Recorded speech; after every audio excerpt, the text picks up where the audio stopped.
Aujourd'hui, celles qui travaillent par nécessité ou par goût vous diront quelles sont, d'après leur expérience, les difficultés d'avoir un métier. Cette question que faire après le bac? Je vais être une voiture de police. Je voudrais rentrer dans la marine nationale, parce que la mer me plaît. Josie, c'est comment travailler? Moi j'ai pas une idée fixe, il y a des métiers qui me plaisent mais j'arrive pas à trouver mon métier. En attente de place. Tu vas faire quoi après quand tu seras grand? Je vais aller quitter moi. Bonjour à tous, j'espère que vous allez bien, je suis Clément et bienvenue dans un nouvel épisode de Qu'est-ce que tu vas faire plus tard? Un podcast qui te parle d'études et ton futur, mais pas comme ta conseillère d'orientation. Aujourd'hui, je suis très bien accompagné puisque je suis avec la présidente des étudiants orthophonistes de Paris, ou l'APO pour les plus connaisseurs, c'est Agathe Philippe. Bonsoir. Salut Agathe, comment ça va? Bah écoute, ça va, un peu fatiguée, beaucoup de choses à faire, mais que du fun. Mais ça va, tranquillement. Que du fun. Bon, t'es contente d'être là pour la première? Très honorée d'être la première. Écoute, j'espère qu'on va faire minimum 1 million d'écoutes. Au moins. J'espère. Alors, aujourd'hui, vous l'avez compris, on va parler d'études en orthophonie. Et quoi de mieux que ce métier pour commencer un podcast, puisque tout le long de l'enregistrement, elle va me juger sur ma diction. J'ai déjà commencé. Ah, super. Ensemble, on va essayer de comprendre ce qui se cache derrière ces études, assez floues pour un néophyte comme moi, et aussi ce que comprend ce ou ces métiers, puisque je crois savoir qu'on peut faire différentes choses quand on fait orthophoniste. Oui, alors du coup, on va pas parler de spécialisation, parce que techniquement, on n'a pas le droit de se spécialiser dans un domaine plus qu'un autre, on est censé pouvoir traiter de tout. Mais il y a beaucoup plus de domaines qu'on croit. Beaucoup de gens, quand on parle d'orthophonie, vont dire ah, j'y étais quand j'étais petit, je confondais les B et les P, j'avais un cheveu sur la langue, ou on pense beaucoup à la dyslexie aussi, alors que c'est pas du tout que ça. On va avoir effectivement tous les troubles 10, mais on va aussi avoir toute une sphère ORL, toute une sphère neurologique avec la gériatrie, et la dernière, du coup, c'est porté sur le handicap et la pédopsychiatrie. Okay. Donc là, on va vraiment toucher à beaucoup de choses en orthophonie. C'est vraiment pas fermé comme domaine. Mais ça, de toute façon, on détaillera ça un peu plus tard, je pense. Après, il faut savoir que, du coup, pour les néophytes, tous les termes techniques, il va falloir que tu les expliques hyper simplement. Pas de soucis. Pour que je comprenne, parce que je suis un peu idiot, mais ça va le faire, j'espère en tout cas. Mais du coup, avant de détailler tout ça, est-ce que tu peux nous parler de toi et ton parcours pour en arriver où tu es en train d'enregistrer ce podcast? Depuis la terminale, du coup? Écoute, depuis la terminale, ou qu'est-ce qui t'a donné envie de faire ça voilà. Alors, du coup... Quel a été ton cheminement? J'étais en terminale ES, tout comme toi. Yes. Et en terminale, je savais pas trop ce que je voulais faire. J'ai eu envie de faire beaucoup de choses différentes dans ma vie. J'ai voulu faire boulangère, d'abord. Ça arrive à des gens très bien. Sache-le. J'ai voulu faire peintre, j'ai voulu faire écrivain, j'ai voulu faire prof. Je crois que c'est tout. J'ai un peu tourné autour de ça. Et du coup, en terminale, j'étais un peu partie sur l'idée de faire prof de maths ou un truc dans les maths, mais à part prof de maths, on sait pas trop ce qu'on peut faire, quoi, quand on dit tu fais une licence de maths, voilà. Mais j'étais très branchée maths. Mais du coup, pourquoi choisir ES et pas S si t'étais... Enfin, tu vois, c'est assez caricatural, mais tu vois ce que je veux dire? Parce que j'aimais beaucoup les maths, mais j'avais 5 en physique-chimie, quoi, donc bon... Ça peut s'expliquer, effectivement. Mais... En quoi tu t'es dit orthophonie, ça marche avec les maths? Enfin, je veux dire... en fait, j'ai pas fini. Ah excuse-moi. J'arrête. Je ne parle plus. Je te laisse. Du coup, j'étais un peu partie sur ça, mais je savais pas trop... parce que du coup, c'était à l'époque d'APB, il y avait pas encore Parcoursup. Et il fallait... on nous mettait une pression de ouf pour trouver les vœux, pour comme tout Parcoursup, ça. C'est bizarre. Oui, c'est ça. C'est pareil. Mais c'est tout aussi le bordel. Et je savais pas trop ce que je voulais faire. Et... c'est vraiment une anecdote nulle. Non, mais j'étais chez ma médecin généraliste à l'époque qui me parlait justement d'orientation parce que c'est vraiment le sujet dont on te parle quand t'es en terminale. Et elle m'a dit mais dans la santé, il y a plein de métiers cool. Parce que moi, je voulais aussi avoir un contact avec les autres. Donc, prof de maths, c'était plutôt pour les élèves, les étudiants, tout ça. Mais j'avais aussi pensé à un moment à assistante sociale quand j'étais en terminale. J'étais vachement branchée sur l'aide aux autres. Et elle m'avait parlé justement du métier d'orthophoniste. Et elle m'en avait parlé très brièvement en mode il en manque plein. tu vas voir, c'est un super milieu, vraiment il y en a besoin, n'hésite pas, fonce et tout. Et j'avais fait un peu mes recherches de mon côté, et c'était des recherches qui restaient beaucoup en surface parce qu'au final moi-même j'avais pas réalisé qu'il y avait tous les domaines dont j'ai parlé brièvement tout à l'heure. Et à l'époque c'était des concours pour entrer en école d'orthophonie, ça allait plus... T'allais en parler, je te devance. Du coup ça allait plus depuis 2 ans. Mais du coup, je me suis renseignée sur tout ce qui était prépa, tout ce qui était ville de concours, tout ça, parce que je sais pas si t'avais prévu de parler du concours après. Si, mais... justement. Alors je n'en dis pas plus, mais voilà, donc je me suis renseignée un peu sur tout ça, et sur le coup c'était un peu, enfin on peut dire que c'était un peu un coup de tête, parce que c'est vrai que c'est pas un métier que j'avais envie de faire depuis toujours, que j'avais... c'était pas mon rêve, c'était vraiment oh bah ça a l'air chouette, puis il en manque, il y en a besoin, je vais aider les autres, ça va être fun. Et à côté de ça, enfin sans vraiment m'en rendre compte, j'avais du coup mon grand-père qui à l'époque avait une orthophoniste qu'il haïssait de tout son cœur, et quand j'y repense, je trouve ça quand même marrant que je me sois orientée là-dedans, alors qu'à l'époque j'avais pas du tout fait le rapprochement. Et tu voulais juste te faire haïr par ton grand-père en fait. Alors c'était pas trop le but, c'était plus je vais être une ortho qui déteste pas. Je vais lui faire des petites prises en charge, c'est ça. Je vais lui prouver que les orthos c'est pas si terrible. C'est ça. Et du coup, quand t'as fait tes recherches, t'es allé où en fait? Enfin, comment t'es allé sur internet et juste t'as tapé comment devenir orthophoniste et bam? Oui, j'ai vraiment tapé orthophonie sur Google d'abord pour en savoir plus sur le métier. Et après j'ai tapé comment devenir orthophoniste ou comment intégrer l'école, parce que j'avais dû lire que c'était des écoles. Du coup comment intégrer, après tu tombes vite en fait sur des sites de prépa, des sites par exemple les sites de la FNEO ou de la FNO qui sont les fédérations étudiants orthophonie ou fédération orthophonie, donc sur tout le territoire, et c'est des sites qui donnent beaucoup d'infos, donc en vrai sans le vouloir j'avais dû tomber sur ces sites là aussi. Et voilà, enfin c'était vraiment des recherches très basiques. Mais du coup t'avais rencontré des étudiants qui avaient déjà fait ces études là ou pas du tout? Tu t'es dit let's go, je me lance, c'est vraiment ce qui me fait plaisir quoi. Pas du tout en fait, quand j'ai cherché tout ce qui était prépa, tout ça, je m'en souviens très bien, j'étais en train de prendre un bain, enfin, peut-être faudra couper ça, mais je m'en souviens très bien. Je prenais un bain et j'ai appelé ma meilleure pote et qui savait pas non plus ce qu'elle voulait faire, et je lui ai dit mais viens on fait orthophoniste, quand j'y repense je sais même pas pourquoi je l'ai appelé en lui proposant de le faire, parce que pourquoi on ferait la même chose, et elle m'a dit... Parce qu'il y a peut-être un côté rassurant à faire ça entre potes, tu vois, au moins t'as un repère quoi. Surtout que la prépa c'est quand même un truc qui fait assez peur, les concours tout ça c'est compliqué de se faire des potes en prépa.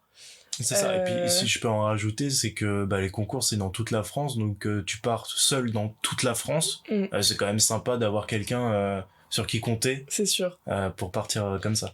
Et du coup je l'ai appelée, et elle m'a répondu « je suis déjà inscrite ». Ah bah super. Fallait y elle aller. m'a dit vraiment je t'en ai parlé il y a un mois, je me suis inscrite, et j'étais là ah d'accord, c'est peut-être pour ça au final que inconsciemment je me suis dit inconsciemment je savais qu'elle y était, mais j'avais pas fait le rapprochement encore une fois, et du coup je me suis dit let's go, et le lendemain je disais à ma mère je vais faire orthophoniste, je vais m'inscrire en prépa, et puis... Et ça l'a surprise ou pas du tout? Ma mère? Ouais.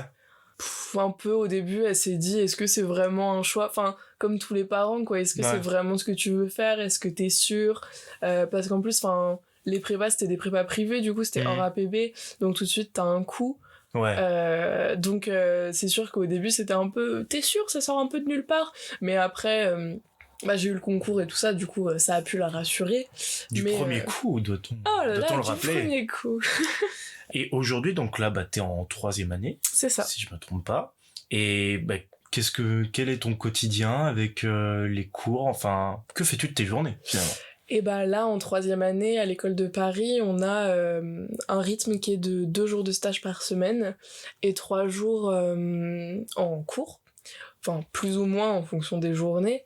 C'est vrai qu'il y a d'autres centres de formation dans la France, oui, qui ont des systèmes où on va avoir 1 mois de cours, 3 semaines de stage dédiés, et après, hop, on repart en cours. Enfin, vraiment une période dédiée au stage. À Paris, c'est très au fil de l'année. Par exemple, en L1, on va avoir le vendredi de banalisé, en L2 le mercredi, en L3 mardi, jeudi, Ouais. M1, Ok. M1 c'est d'autres jours, et Oui, ça M2 change c'est tout d'autres le jours. temps. Ouais. Chaque Du année, coup, ça change.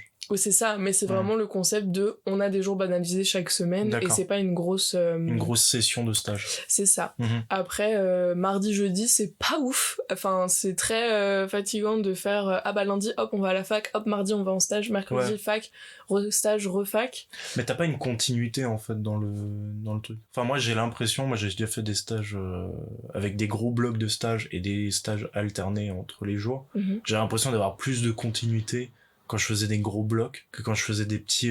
Enfin tu vois au niveau insertion dans l'entreprise ou quoi, tu vois. Bah après, dans le domaine de la santé, c'est différent. Dans le sens où, par exemple, quand j'avais fait mon stage en libéral l'année dernière, du coup, c'était les mercredis. Et du coup, je voyais toujours les mêmes patients, parce que c'était les mêmes tous les mercredis. Et ça me donnait une continuité sur ces patients-là. Alors que si j'avais fait un bloc, j'aurais vu effectivement les mêmes patients, mais moins longtemps. D'accord. Donc Ouais. au lieu de voir les patients du mercredi 10 fois, parce que c'était 10 jours ce stage-là, j'aurais vu 2 fois tous les patients de la semaine. D'accord. Oui bah oui c'est clairement mieux de. C'est ça. Ouais de comme ça être au compte-gouttes. C'est ça. Voilà.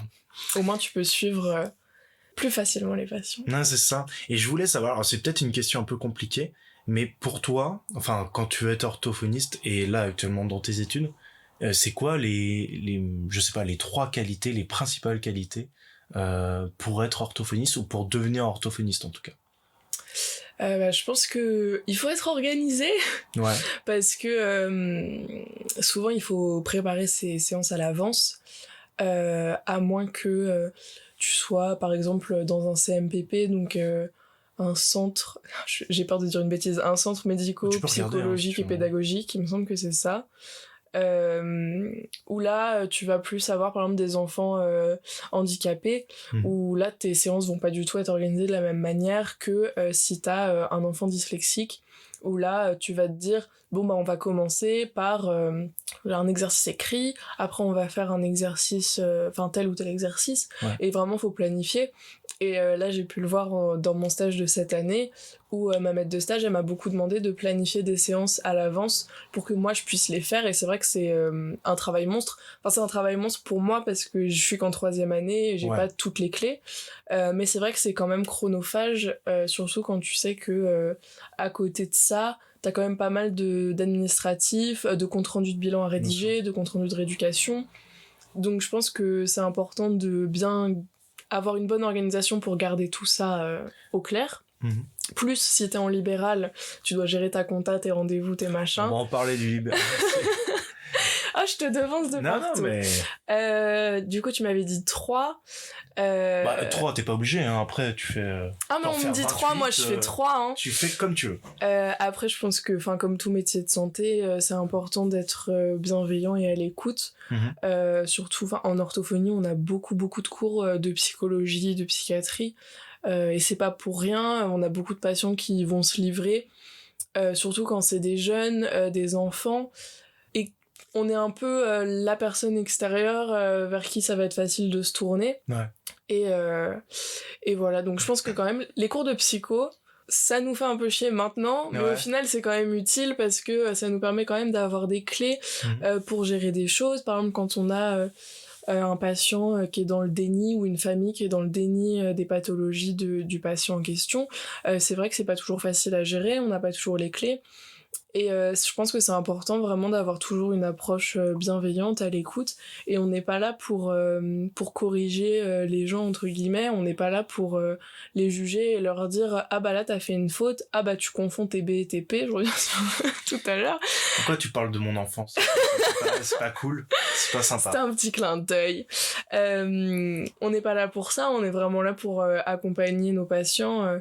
Et voilà, quoi. J'ai perdu un peu mon fil de Non, mais pensée. d'accord. Et en termes de qualité d'étudiant orthophoniste, je sais pas si tu vois la différence de ce que je veux dire, mais tu vois, quelle est la qualité de l'étudiant Oh, orthophoniste? faut avoir des nerfs en acier. Hein. Des nerfs en acier, mais exclusivement à Paris ou dans toutes les facs? Ça dépend des... Enfin, J'allais dire ça dépend des CF, mais même pas, parce qu'en fait... CF, c'est quoi ? Centre de formation, j'allais Ok. dire du coup. Non, mais... Chaque CF est très différent, dans le sens où par exemple à Lille, on va avoir des journées qui sont 9h-17h tous les jours de la semaine. Alors qu'à Paris, ça va être fatigant aussi, mais dans le sens où on va avoir un cours le matin très tôt et un cours le soir très tard, parce qu'en fait à Paris on a beaucoup de profs qui sont en fait des intervenants Ouais. et qui vont être soit des chirurgiens, soit des orthos, beaucoup aussi, et c'est vrai que c'est la richesse qu'on a dans le CF de Paris, mais du coup ça crée un rythme qui peut être assez compliqué. Mais du coup, on a des profs qui pèsent un peu, quoi. Voilà, bien sûr, bah c'est Paris, écoutez. Voilà. Mais du coup, voilà, justement, en termes de profs, hormis les chirurgiens et les orthophonistes, est-ce que vous avez d'autres intervenants d'extérieur qui, au prime abord, sont pas du tout, enfin, touchent pratiquement pas à votre domaine, quoi. Et ça t'a surprise et... Non, pas vraiment. Dans mes souvenirs, on a vraiment eu ortho, phoniatre. Ça, c'est quoi, des phoniatres ? Phoniatre, c'est quelqu'un qui s'occupe de la voix. D'accord, c'est pas une insulte. Non, ok. Non, mais je précise. Je saurais pas trop t'en dire plus, j'avoue que je sais pas trop. Enfin, j'ai pas la définition en tête d'un phoniatre, mais c'est quelqu'un, enfin, ça s'occupe de la voix, quoi. C'est vraiment phono, la voix. Je dis ça, mais ça se trouve pas Phono du tout. la voix, bien sûr. Non, mais c'est vous pour êtes dire sur que un c'est en podcast rapport. de culture. Mais voilà, après, en première année, on a peut-être eu, effectivement, par exemple, en sciences de l'éducation, des gens qui étaient pas forcément ortho ou pas forcément, enfin, qui étaient peut-être dans l'éducation nationale. Je sais que moi, quand j'étais en L1, c'était une femme de l'éducation nationale, mais ça a changé 2 fois entre-temps, du coup, je saurais pas te dire. Mais dans mes souvenirs, non, on a quand même une majorité d'orthophonistes ou alors de professionnels de santé. Voilà. D'accord. Et la majorité qui travaille à la Pitié-Salpêtrière, du coup, là où est la fac pour l'orthophonie. Ok. Je voulais savoir, entre la première année et les années suivantes, qu'est-ce qui change dans ta manière de fonctionner ? Qu'est-ce qui change en fonction des cours ? Est-ce que t'as plus de cours d'une certaine matière et d'autres qui arrivent ? Ou est-ce que c'est toujours les mêmes cours et juste tu approfondis ces cours ? En fait, les cours sont complètement différents d'une année sur l'autre. Ouais. On va pas du tout avoir les mêmes cours. On va avoir certains cours qui se continuent entre guillemets, ou par exemple, là, ce semestre, on va avoir un cours d'aphasiologie. Donc, c'est l'étude des aphasies, qui est un trouble du langage. Ouais. Mais plutôt, enfin, plus souvent chez les personnes âgées à la suite d'un AVC par exemple ou quoi. Il me semble que c'est 20% dû à des AVC, c'est aussi dû à des traumas, des tumeurs, des trucs comme ça. Enfin, c'est une atteinte au cerveau qui fait que t'as un problème pour t'exprimer. Ok. Et ça, par exemple, donc cette matière-là, tu ne l'étudies qu'en 3e année ou est-ce que tu l'étudies en première ? Ce semestre-là, on va avoir aphasiologie. Je crois que c'est aphasiologie et bilan. Ou alors, c'est juste aphasiologie, et après, on va avoir un cours de bilan. En fait, on a beaucoup de matières où ça va être d'abord les bases, ensuite le bilan et l'évaluation, et ensuite la prise en charge. On va avoir ça avec langage écrit, langage oral, enfin vraiment tout ça. Et là, ça va être réparti sur les 5 années, en commençant plutôt vers la 3e, parce que dans les 2 premières années, t'as quand même beaucoup de théorie. En première année, c'est principalement de l'anatomie. En 2e année, c'est beaucoup de troubles, mais liés à l'anatomie ou des bases sur les troubles. Les 2 premières années, c'est vraiment beaucoup de bases, et c'est vraiment en 3e année que tu vas commencer à voir des bilans, des prises en charge, etc. en cours. Donc tu commences vraiment le concret, on va dire, à avoir des cas réels en 3e année. C'est ça. J'ai l'impression. Et c'est pour ça que le premier stage clinique, il est au S6, donc le 2e semestre de 3e année. D'accord. Okay. Avant, ça va être des stages d'observation, mais du coup, on a des stages très divers. En fait, tu commences à faire des stages avec des orthophonistes que à partir vraiment de la fin de la 2e année. En fait, tout au long de la 2e année, tu peux avoir des stages avec des orthophonistes si t'as de la chance, mais c'est des stages qui vont être dans des structures comme les EHPAD, crèches, et t'as un stage où t'as le choix de ta structure de soins. Mais ça va être CMP, CMPP et toutes ces petites abréviations fun. C'est super, j'adore les abréviations. Et du coup, dans ces structures-là, tu vas pas être obligé d'avoir un ou une orthophoniste comme maître de stage. Okay. Mais si tu tombes sur un, c'est bénef. D'accord. Et oui, du coup, juste au S4, tu vas avoir, du coup, 2e semestre de 2e année, tu vas avoir un stage par contre en orthophonie en libéral. Et là, ça va être le premier stage vraiment axé sur l'orthophonie à 100%. Et après, à partir de la 3e année, les modalités de stage, elles changent. Et c'est tout un bordel. Ouais, non, mais j'imagine que du coup, il faut vraiment bien se renseigner là-dessus. Parce que, à mon avis, t'es vite perdu quand même. C'est pas comme s'il y avait quelqu'un derrière toi qui te drivait tout le temps. Enfin, il n'y a pas de responsable. Pour les stages ? Ouais. Ah oui, les stages, on les trouve tout seuls, Oui, c'est ça que tu veux dire, ouais. Comment c'est pour trouver un stage ? Est-ce que c'est assez dur ou est-ce qu'au contraire c'est facile ? Parce qu'on sait que on a besoin d'orthophonistes, donc est-ce que on t'accueille à bras ouverts ou pas du tout ? Bah, faut beaucoup démarcher. Ouais.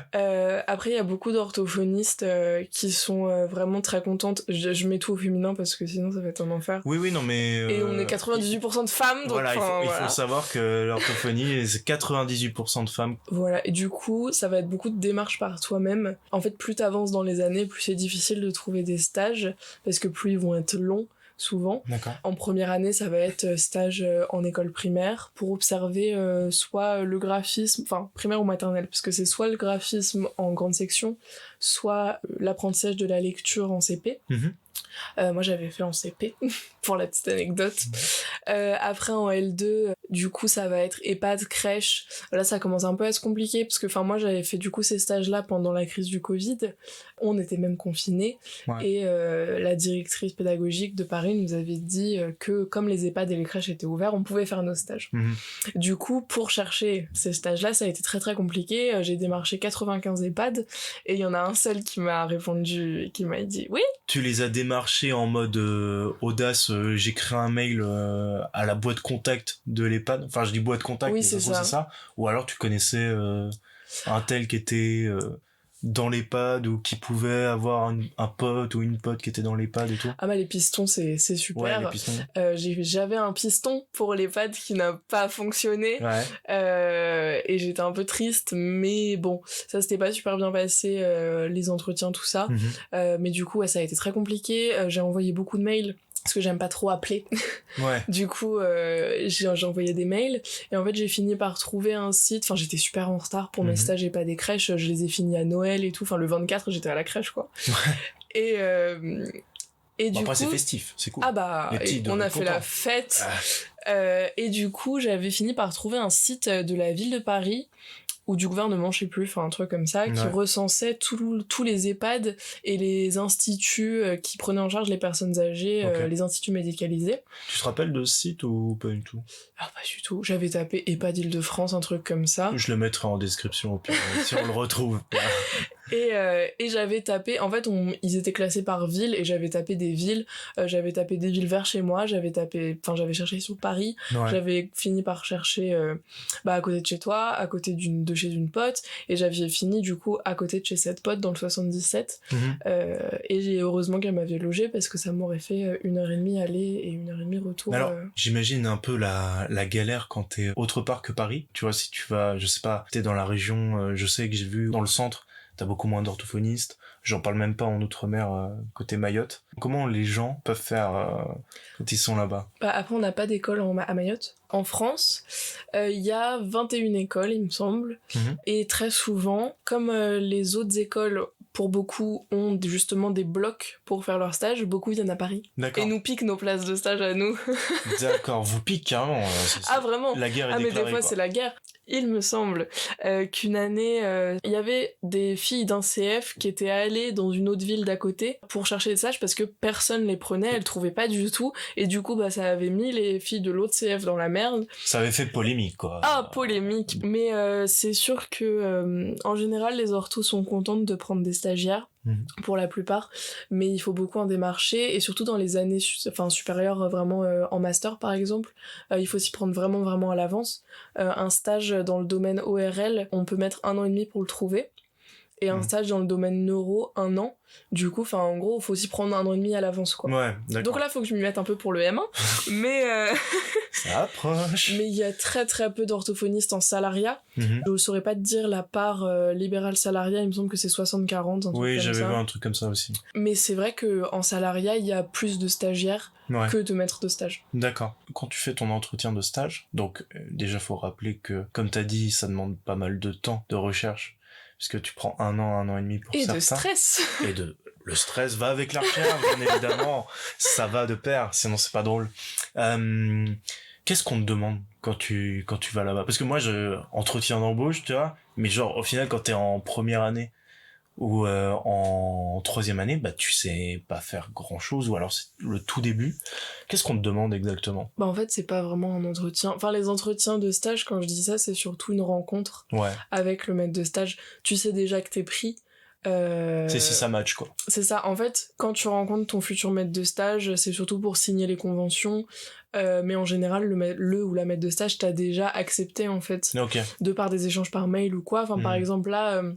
j'ai un stage qui commence en janvier, j'ai pas encore rencontré ma maître de stage et on va juste se rencontrer pour signer les conventions là courant pratiquement décembre. le jour J, quoi. Bah un peu avant parce qu'il faut que la fac signe les conventions, mais bien sûr. Typiquement la fac, c'est l'idée. Faut s'y mettre un peu à l'avance quand même. Ok. Quand tu parles, alors moi je parle de spécialisation, mais visiblement c'est pas le terme, si. Bah on l'utilise un peu officieusement, mais on n'est pas censé spécialiser.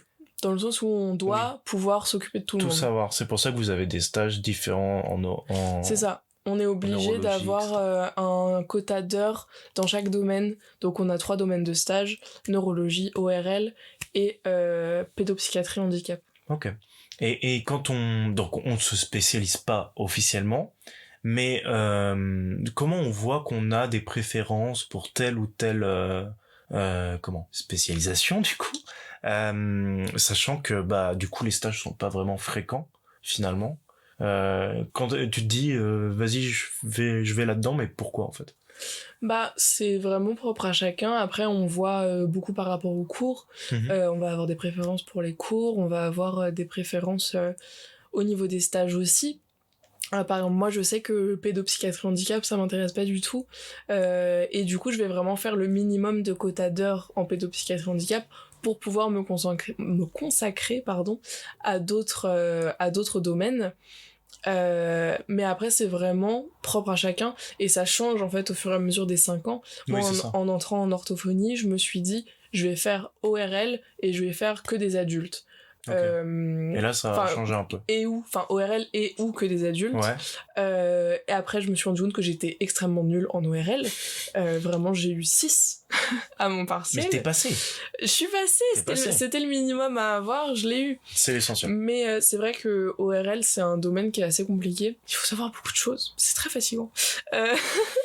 Mais du coup, j'ai pas encore fait de stage en ORL, donc pour l'instant c'est un peu sur le côté parce que je connais pas trop encore l'intervention orthophonique en ORL. Et puis comme on a dit, il y a des stages plus durs à choper que d'autres, donc j'imagine que ORL ça doit être plus compliqué d'en choper un. Donc comment on fait quand c'est comme ça, que tu veux te spécialiser en ORL? Je n'y arriverai jamais, tu vois, tu me juges déjà.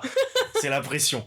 En ORL, sachant que c'est une grave galère, ça veut dire que si tu n'arrives pas à trouver ce stage, tu ne te spécialiseras pas en ORL. Surtout, si tu n'arrives pas à choper ce stage, tu n'es pas diplômé. C'est ça. Donc du coup, c'est pour ça qu'il manque beaucoup d'ORL, parce que c'est un cercle vicieux, puisque les gens n'arrivent pas à choper un stage, donc ils vont pas être diplômés là-dedans. J'ai l'impression. Ou c'est une impression. Oui et non, parce que t'es obligé en fait de faire un stage en ORL.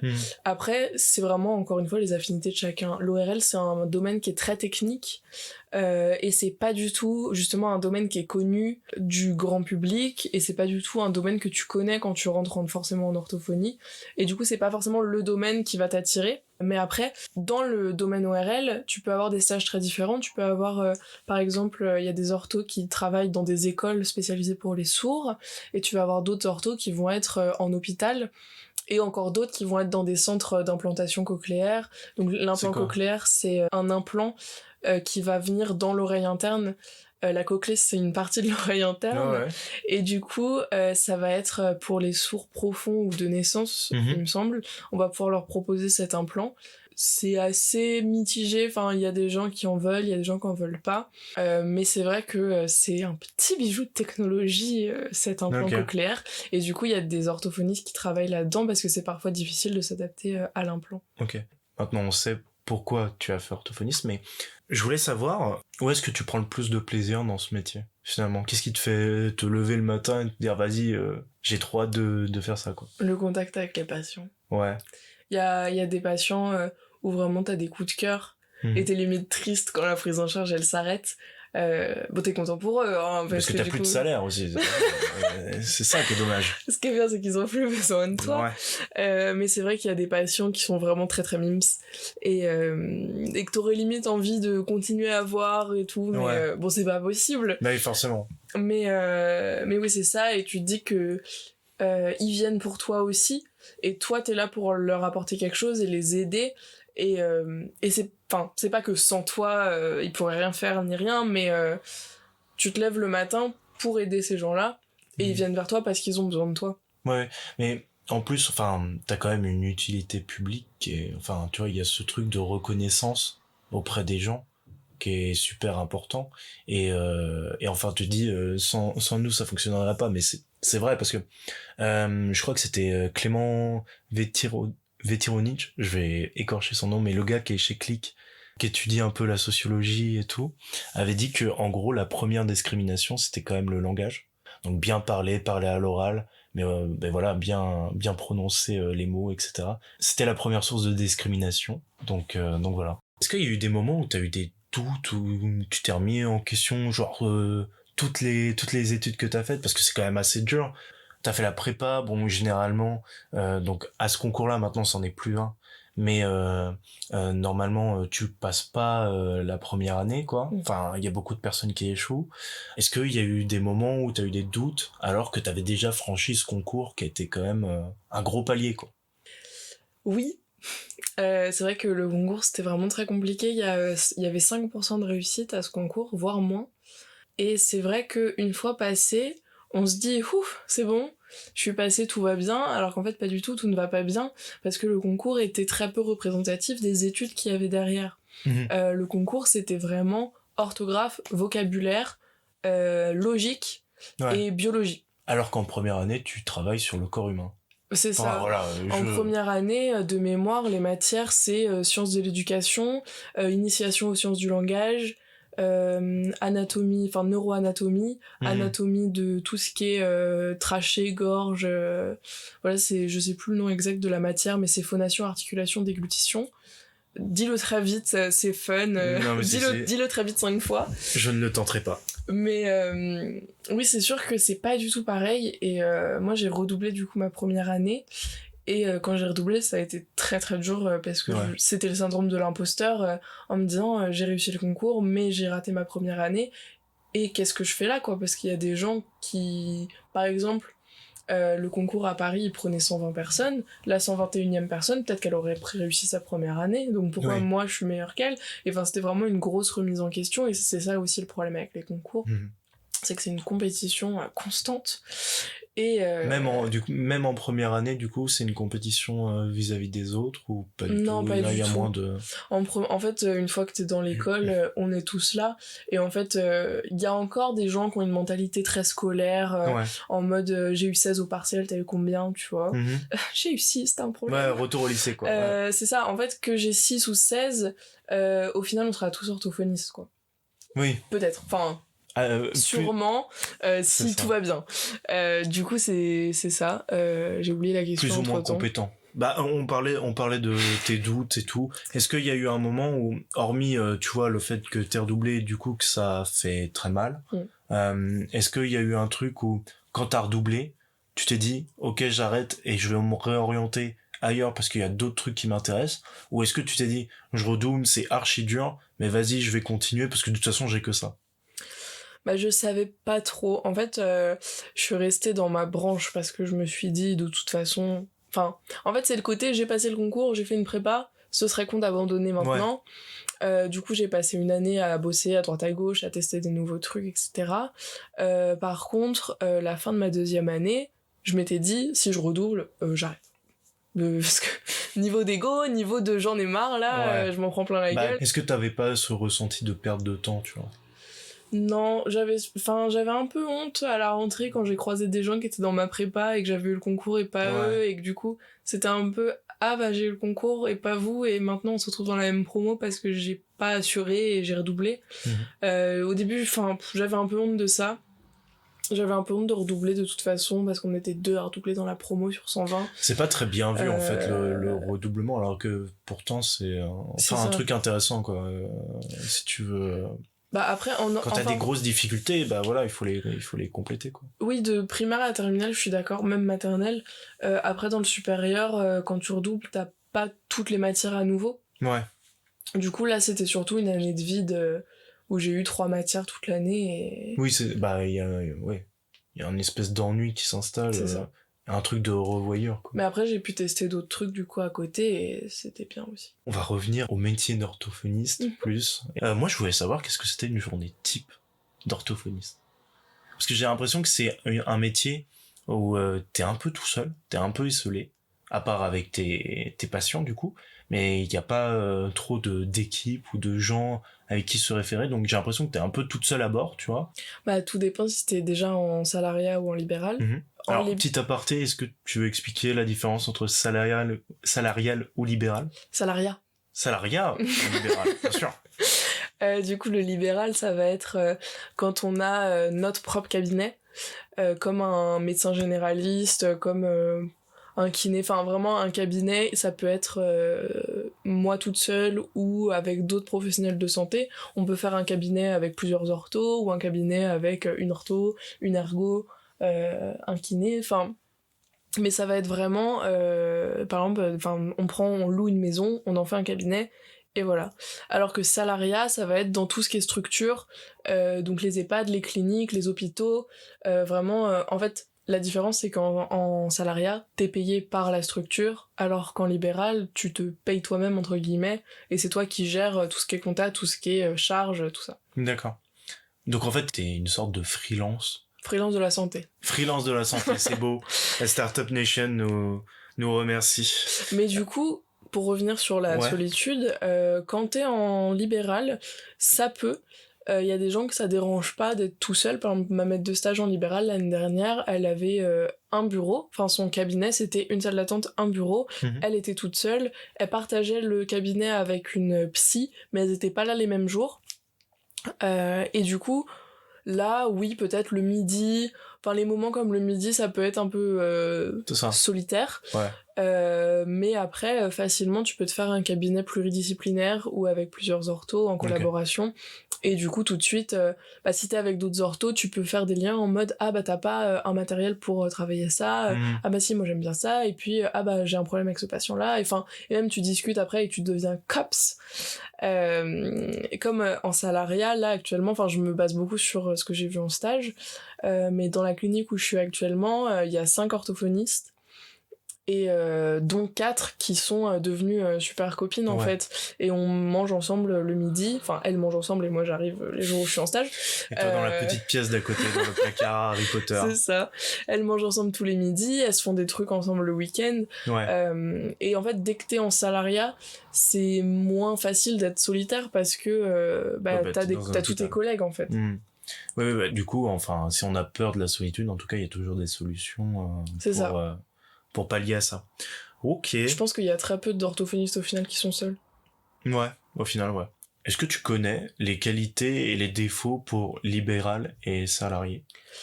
Au niveau du salariat, tu vas avoir beaucoup plus de temps administratif. Donc en plus de tes rédactions, de comptes rendus, tout ça, tu vas avoir tout ce qui est gestion de ton cabinet. Qui soit aux normes, gérer ta compta, gérer tout ce qui est autour de ton cabinet, parce qu'au final t'es propriétaire ou locataire, mais donc ça c'est libéral, à toi, oui, le libéral. Ouais. Et à côté de ça, le salariat, t'es tranquille par rapport à tout ça, et t'es avec des gens, du coup forcément, mais tu es beaucoup moins payé. Et oui. Parce que faut savoir qu'en orthophonie on fait un master 2. On est en master quoi, on a un grade master, sauf qu'on n'est pas payé au grade master. Et il y a il y a eu des manifestations pour ça et c'est encore en cours de grandes négociations. Parce qu'il y a eu des appels notamment au Sénat pour que les salariés orthophonistes soient plus reconnus au niveau. C'est ça, parce que en fait là actuellement les orthophonistes en salariat sont payés en bac+2 ou bac+3, alors qu'on fait quand même en bac+5, avec en plus les prépas avant ou pas. Donc c'est vrai que ça la fout un peu quoi. C'est surtout qu'il y a une énorme différence entre salariat et libéral au niveau du salaire. Ça, en fait, au niveau salaire, tu peux avoir vraiment des grandes différences. En salariat, t'as du très peu et du beaucoup. Tout dépend de à quel point la structure est désespérée de trouver un ortho. J'ai vu des fois des offres passer 2000 € pour 3 jours par semaine, ou 2 jours par semaine, des trucs où t'es assez tranquille, quoi. Et après, en salariat, c'est vraiment toi qui gères. Tu peux choisir de soit rester conventionné, donc en fait, c'est utiliser les gammes de prix entre guillemets données par l'État pour les orthophonistes. Donc en général, en moyenne, une séance d'orthophonie c'est 25 €. Ouais. Et c'est remboursé à 75% par la Sécu. D'accord. Si je dis pas de bêtises. Mais après, tu peux te déconventionner et fixer tes propres prix. Et là, ça commence à monter. Là, oui. Mais du coup, voilà. C'est très divisé dans la communauté des orthos parce que il y a toute cette dimension où beaucoup de personnes qui ont besoin d'orthophonie sont pas forcément les personnes les plus aisées, et du coup c'est un peu leur interdire cet accès-là à l'orthophonie. Du coup c'est un peu divisé, mais il y a beaucoup d'orthophonistes déconventionnés, et je ne les juge pas du tout. Je finirai sûrement déconventionné aussi parce que l'argent, hein, enfin je sais pas trop, mais après en fait il y a un truc éthique, mais ça je voulais en parler un peu plus tard, parce qu'après aussi quand t'es en libéral, t'as beaucoup de temps de travail qui du coup n'est pas payé parce que du coup tu es payé à la consultation ou aux consultations de bilan, parce que les bilans, les séances de prise en charge sont pas cotées pareil au niveau du prix. Et du coup en fait tu vas avoir du temps, tout ce temps dont je parlais qui est rédactionnel, qui est administratif, où tu seras pas payé en fait. Parce que c'est pas tes patients qui vont te payer pour faire ton administratif, et c'est pour ça que ça peut être attirant de se déconventionner pour pouvoir justement un peu tapisser le fin de mois et se dire que au moins mettre du beurre dans les épinards. C'est ça, que tous ces temps-là que tu passes à préparer tes séances, à rédiger tes CR tes comptes rendus du coup, et à gérer ton cabinet, tu le passes pas pour rien. D'accord. Et est-ce que c'est toujours remboursé à 75% quand tu te mets justement en libéral ou pas? Pas du tout. Pour tout le monde, tu veux dire? Ouais. Oui, ok. En fait, l'orthophonie, c'est un acte qui est sur prescription médicale. D'accord. Il faut d'abord aller voir un médecin. Mais alors, j'ai vu que ça venait de changer. Enfin, que c'était en train de changer. C'est-à-dire que là, j'avais noté, le 19 octobre, c'est passé à l'Assemblée en première lecture que le patient aille directement voir l'orthophoniste pour qu'elle-même analyse et voit s'il a besoin de traitement ou pas. Ah bah je savais pas. D'un suivi ou pas. Donc voilà, je te l'apprends, c'est tout récent. Enfin, c'est tout récent. 19 octobre, donc ça fait 1 mois. Donc je sais pas où ça en est maintenant, mais en tout cas, les derniers articles, c'était là-dessus. Pour revenir justement, parce que de base, on parlait de journée type des orthophonistes. Quelle est la journée type? On a parlé un peu de solitude et tout, mais au final, visiblement... il y a possibilité d'être plusieurs, mais quelle est la journée type d'un orthophoniste au niveau des consultations, au niveau des prises de rendez-vous? Est-ce que c'est la même personne qui le fait? Comment ça se passe? En général, t'enchaînes. Enfin, ça dépend des horaires que tu choisis, mais vraiment t'enchaînes. Si tu commences à 9h, tu commences tes prises en charge à 9h, si tu finis à 18h, tu finis tes prises en charge à 18h, et t'enchaînes. En libéral, quand j'étais en stage en libéral, on commençait à 9 ou 10h, c'était des prises en charge de 1 demi-heure, et on enchaînait jusqu'à 16h, et on avait 1 demi-heure pour manger, et c'était bam bam bam bam bam. Après, en libéral, on avait le désavantage d'avoir un téléphone qui sonnait 3 fois par séance, parce que du coup les gens appelaient pour être sur la liste d'attente, pour savoir si vous pouvez avoir un rendez-vous, etc. etc. En salariat, c'est vrai qu'il n'y a pas ça, et la durée de séance dépend aussi de l'atteinte du patient. En neurologie, ça va être des prises en charge plus longues par séance que par exemple pour une dyslexie ou quoi. Après c'est un peu chacun choisit ce qu'il fait. Il y a des orthos qui aiment pas du tout les séances d'1 demi-heure parce que tu peux rien faire, et c'est vrai que c'est assez rapide.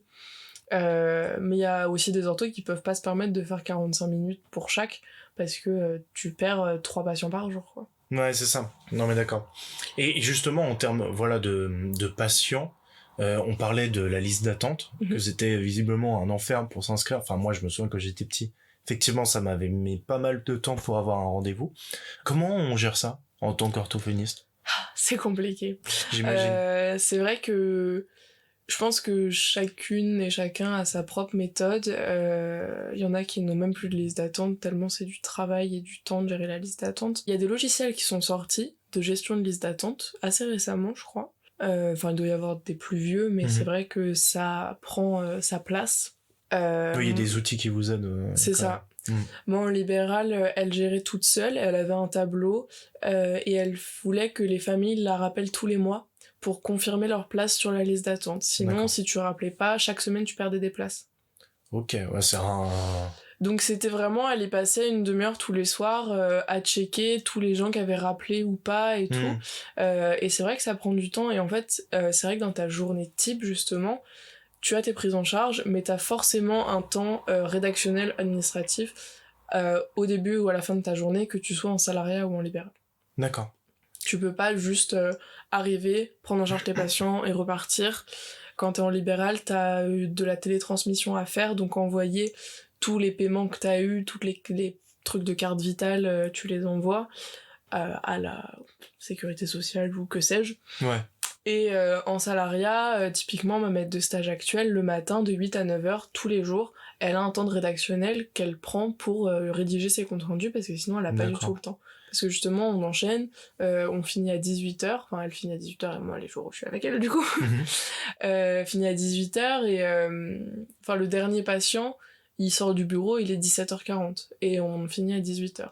Et du coup après t'as ces 20 minutes là pour peut-être débriefer, elle faire un peu de rédactionnel, mais c'est vrai qu'il te faut des temps comme ça, et dès qu'elles ont un trou, les orthos de la clinique, elles en profitent pour faire ce rédactionnel là. D'accord. Oui, parce que en fait, après, si je peux comparer avec un exemple que je connais bien, c'est qu'un freelance ou un artiste indépendant, il va prendre, je sais pas, une demi ou une journée pour faire sa compta, tu vois. Il va se dire, ouais, c'est pas ça mon métier. Et pourtant, ça lui prend beaucoup d'énergie, et alors que c'est pas son métier de faire de la compta, tu vois. Et c'est comme toi, c'est pas ton métier de faire, de voir qui a appelé pour la liste d'attente, tu vois. Enfin, ça en fait partie maintenant.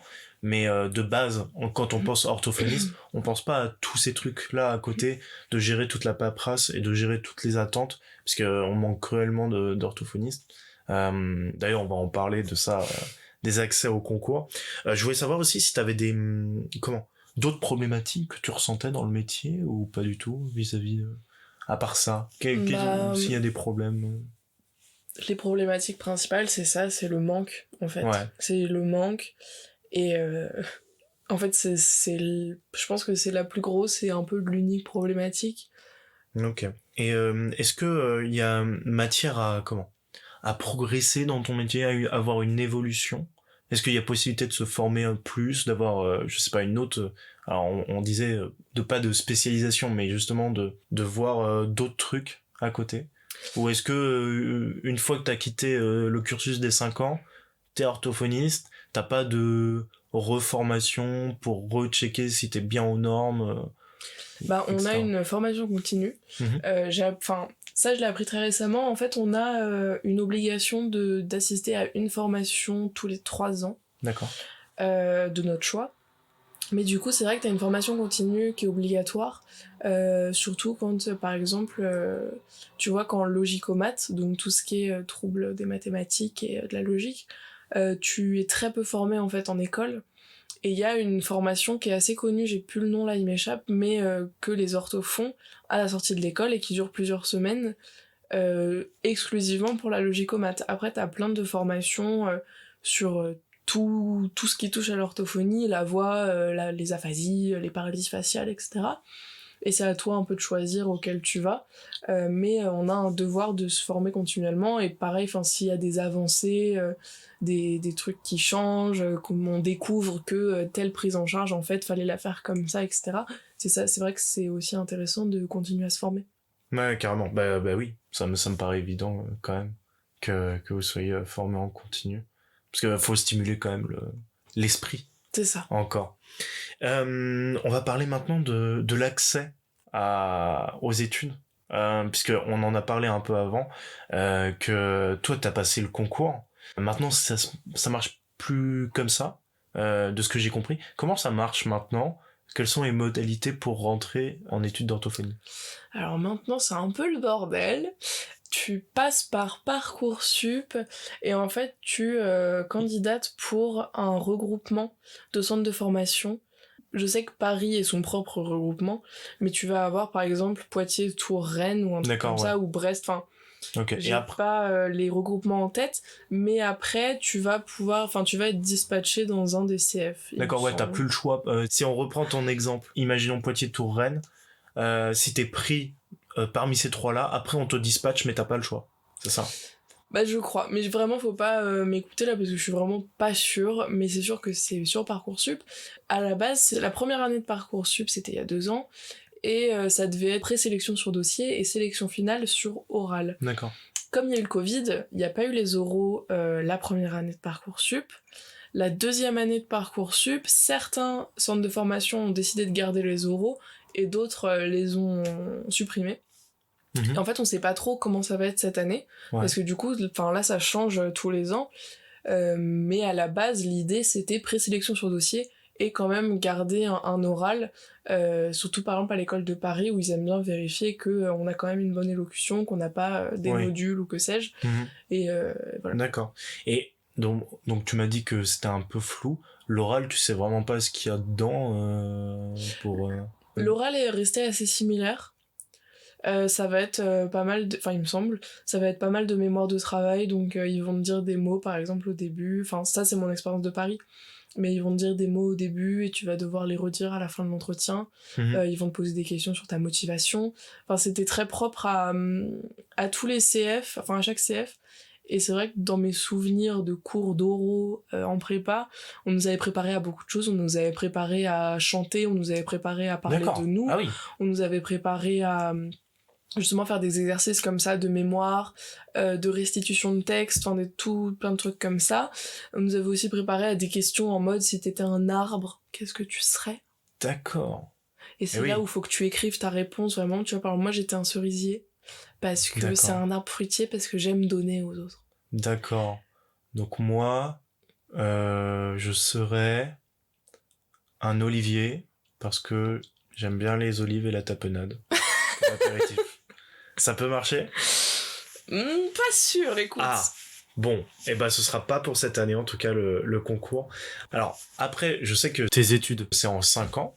Ça a évolué parce que je crois que c'était en 4. Oui. Et après c'est rentré en 5. C'est passé en 5 en 2017 ou 2018. Pile quand t'es rentré quoi à peu C'est près. ça. En Ouais. fait, je crois que c'était quand j'étais en prépa que du coup il y a eu une année à vide. D'accord. En fait, où... pardon, c'était pas... Donc du ça, coup, ça a pas changé. non, c'est l'année resté en à 5 ans. vide était en 2007-2008, donc le changement était 2014-2013, D'accord. 2015, enfin c'était dans ces eaux-là. Et du coup, il y a eu une année à vide où aucune orthophoniste n'est sortie d'école.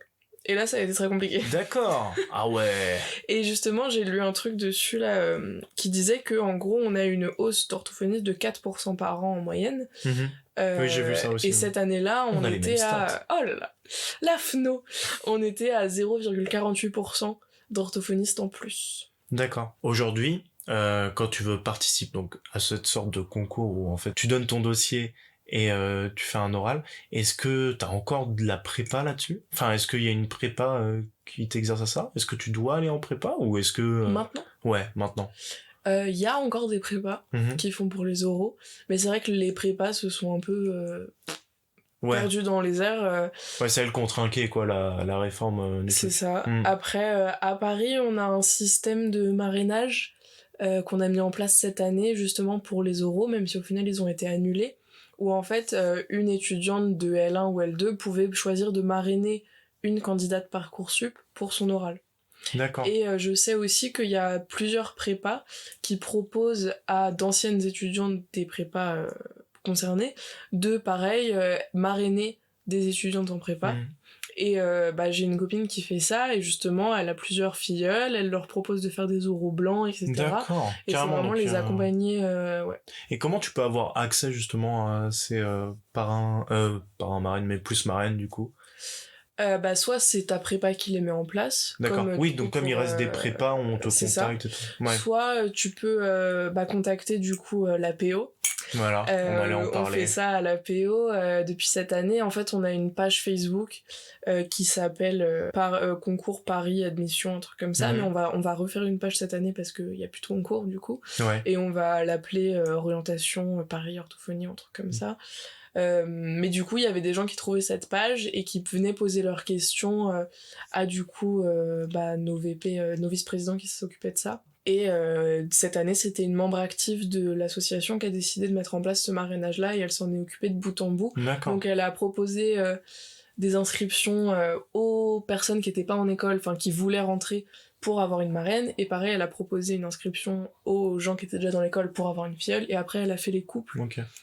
Ouais, donc ça, en fait, c'est intéressant parce que du coup, c'est carrément les étudiants qui se bougent pour aider les futurs étudiants et pas la fac finalement. Oui, en fait, la fac donne très peu d'infos. On a vraiment beaucoup de questions en tant qu'association. Donc, enfin, moi j'ai été secrétaire l'année dernière, j'avais beaucoup de questions d'étudiants qui venaient de l'étranger, qui voulaient savoir s'ils pouvaient se greffer au cursus. Ouais. J'avais des questions d'étudiants en licence de sciences du langage, en master de psy, qui voulaient être orthophonistes, qui savaient pas comment ça se passait, s'il y avait des passerelles ou non. On a vraiment beaucoup de questions et on organise beaucoup de choses pour aider les étudiants. On a un tutorat qui est organisé au début de l'année pour les L1 justement, qui rentrent pour leur expliquer tous les cours, les stages, le fonctionnement des partiels, etc. On a un système de marrainage du coup pour les oraux, mais aussi pour toute la durée du cursus, qui se met en place pareil au début de l'année des L1, où on va avoir un couple marraine-filleule L1, L2. Et voilà, enfin on a vraiment beaucoup de choses qu'on peut organiser pour aider les étudiants, et en fait c'est nous les premiers contacts entre guillemets. Souvent les étudiants ils vont plus nous envoyer un mail à nous que à l'administration. Après l'administration à Paris a une réputation un peu de tyran, enfin pas de tyran, mais ils répondent pas trop. Envie, dis-moi. J'espère qu'ils entendront pas ça. En tout cas, si on peut conseiller nos auditeurs, ce serait plus du coup de contacter l'APO carrément sur votre page Facebook ou par mail pour avoir plus d'informations, pour avoir un peu d'aide, etc. J'ai reçu aussi beaucoup de mails cette année pour justement des gens qui se posaient des questions sur quoi mettre dans le dossier Parcoursup. Oui, j'allais en venir justement. Justement, ouais, pour savoir comment être orthophoniste tout court, beaucoup de reconversions aussi qui savaient pas trop comment s'y prendre, et ces mails-là on les redirige vers une personne qui est vraiment chargée de ça, qui est chargée de mission orientation, et du coup qui s'occupe justement de répondre à toutes ces questions et tout ça. Donc n'hésitez pas à envoyer un mail à l'APO, associationapo@gmail.com, APO. Et voilà, le message est passé. C'est ça, je fais ma petite pub. N'hésitez surtout pas que je suis plus secrétaire, c'est plus moi qui gère cette adresse mail. Mais n'hésitez pas à les spam, voilà. D'accord, très bien. Et du coup, justement pour ce concours, donc qu'est-ce qu'on met rapidement dans le dossier Parcoursup ? Aucune idée. Aucune idée. Parce que du coup, c'est pas moi qui m'en occupais du tout. Et je sais contactez que... l'APO. On a fait... Enfin, la FNEO a réalisé des stats de l'étudiant admis en L1 cette année encore. Enfin, ça fait 2 ans qu'elle en fait, du coup, depuis que c'est sur Parcoursup, pour pouvoir aider les gens à s'orienter en fonction de... on a plus pris des gens qui étaient en S, on a plus pris des gens qui sortaient du bac, on a plus pris des gens qui avaient fait une licence. Je dis n'importe quoi, hein, c'est pas forcément vrai ce que je dis. Mais du coup, il y a des stats qui sont sortis. On peut les retrouver où, ces stats ? Sur le site de la FNEO. Sur le site de... Allez sur le site de la FNEO. Voilà, ça sera... toutes les recommandations, elles seront faites en ASMR. C'est ça. Mais d'accord, ok. Donc voilà, donc il faut vous contacter pour avoir plus d'informations. C'est ça. Très bien. Pour aller, enfin surtout pour le CF de Paris. Oui, voilà. Parce que du coup, pour d'autres CF, ça peut être intéressant de contacter les autres assos étudiantes, ou alors carrément la FNEO, mais la FNEO, c'est la Fédération Nationale des étudiants en orthophonie. Ils ont d'autres chats à fouetter. Voilà, peut-être qu'ils ont autre chose à faire. Par contre, oui, c'est vrai que c'est intéressant de contacter chaque endroit où vous voudriez postuler pour avoir vraiment des informations précises, parce que forcément, Paris, on va pas tout savoir sur... Bordeaux, il y en a une à Bordeaux. Oui. J'ai bien visé. Super. Ouais, donc voilà. Donc vraiment contacter, essayer d'avoir un maximum de contacts pour multiplier vos chances, je dirais. Je pense que c'est plutôt logique.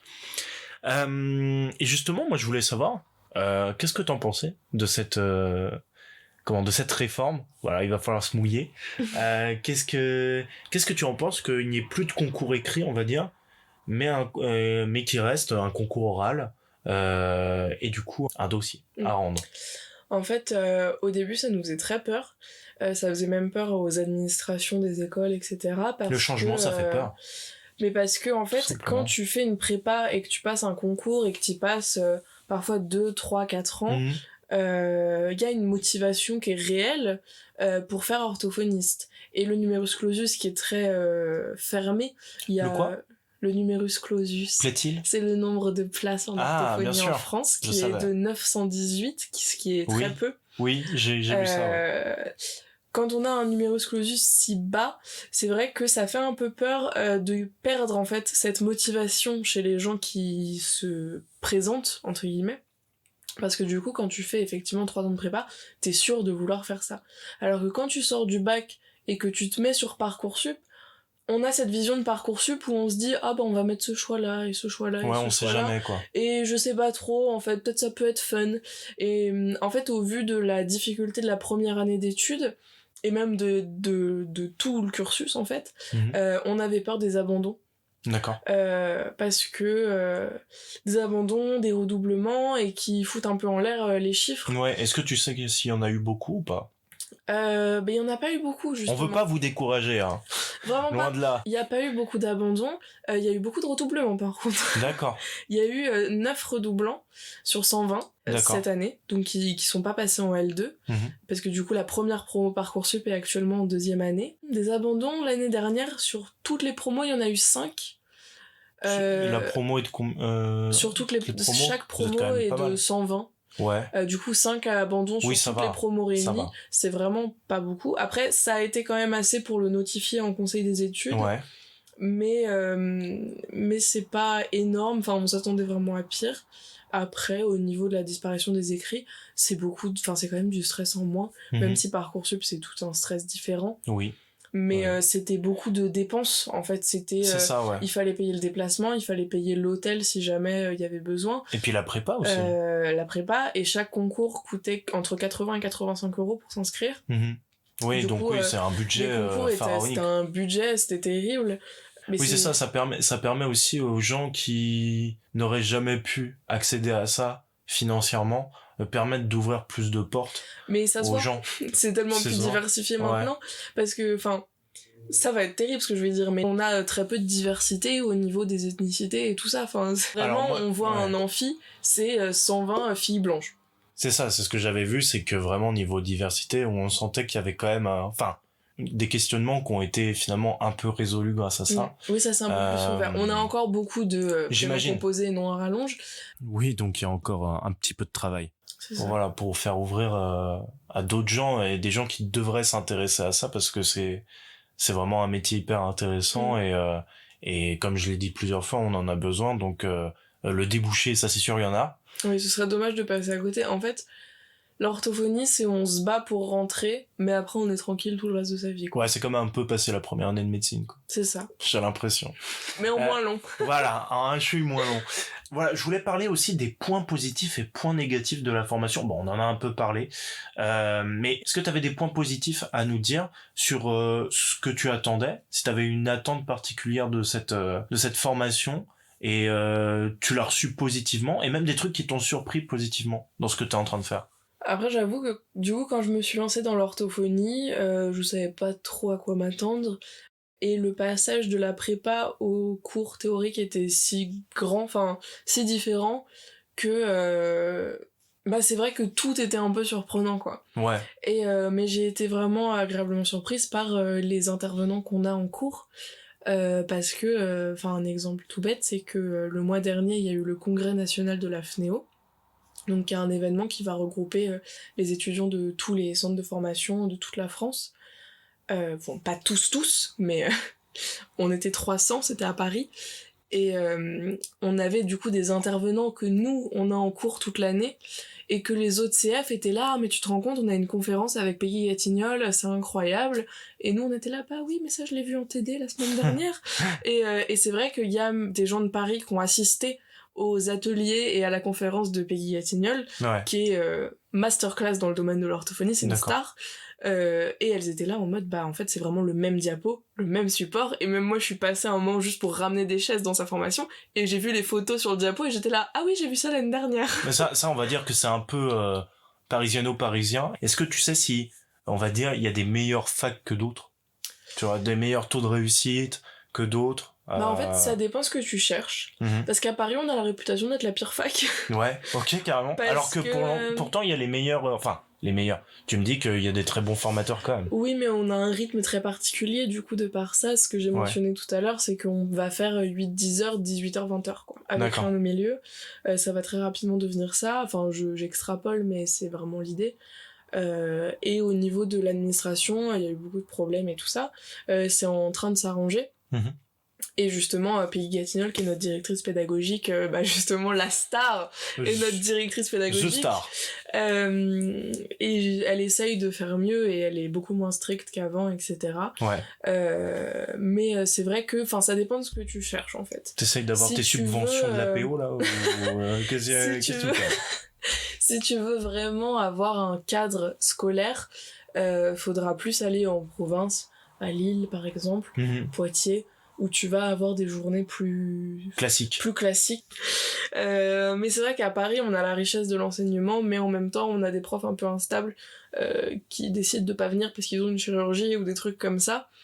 Mais après, c'est aussi Paris et on a la richesse qu'on soit à Paris, quoi. Du coup, t'as quand même une richesse culturelle pour sortir et tout ça. Évidemment. Où t'es large, alors que tu vois, si t'es à Caen. Excusez-nous les Canets, voilà, bon, Et c'est une balle après, perdue. T'as aussi C'est bien Orelsan après, hein, c'est cool. Enfin, moi, très Ah oui, content. moi j'adore Orelsan. Voilà. Mais, Après, t'as des promos aussi qui changent. À Caen, justement, pour rester sur Caen, il me semble qu'ils sont 25 par promo. D'accord. Donc en fait, si t'aimes pas ta classe, t'es coincé avec pendant 5 ans, quoi. Et après, l'avantage, c'est que c'est une sorte de cours particulier. Enfin, 25, ça va, mais t'as c'est vraiment sûr que ton intervenant pour toi, quoi. C'est ça, en fait, c'est l'avantage que tu peux vraiment échanger et tout ça. Mais après, moi, j'aurais pas aimé, quoi.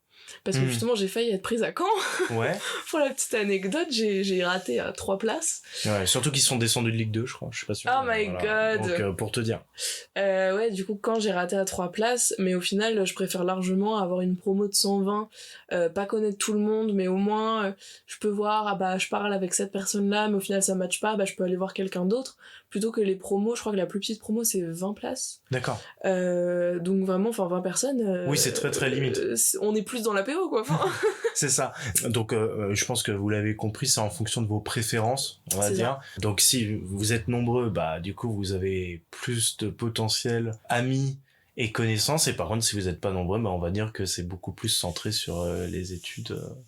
Mais la FNEO avait fait à la rentrée là des vidéos de comparaison des CF où en fait chaque centre de formation, on rappelle. Hein. Oui, il y avait un membre de chaque association locale qui avait fait des petites vidéos en mode c'était un peu en mode combini, t'avais une question et une réponse et chacun donnait les points forts de son CF. Du coup, à voir si ça vous intéresse, penchez-vous sur les réseaux de la FNEO, ils ont vraiment plein d'infos super intéressantes. Je les mettrai aussi en description, comme ça je régale la FNEO aussi. On a mentionné l'APO, je voulais savoir, maintenant que t'es devenue présidente tout récemment... Oh my god, c'était avant-hier. Qu'est-ce que ça t'a apporté au final, cette association, et qu'est-ce que ça apporte aux étudiants surtout ? Finalement, si tu veux nous faire un petit résumé, ça, j'imagine qu'elle t'a impacté puisque t'es devenue présidente.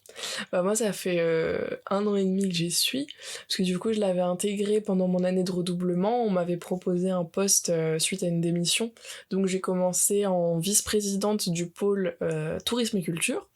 J'étais vice-présidente du pôle, mais en fait, j'étais toute seule dans le pôle. Du coup, j'ai été VP tourisme pendant 6 mois. Alors VP, qu'est-ce que ça VP ? Je viens de le dire, c'est vice-président. D'accord.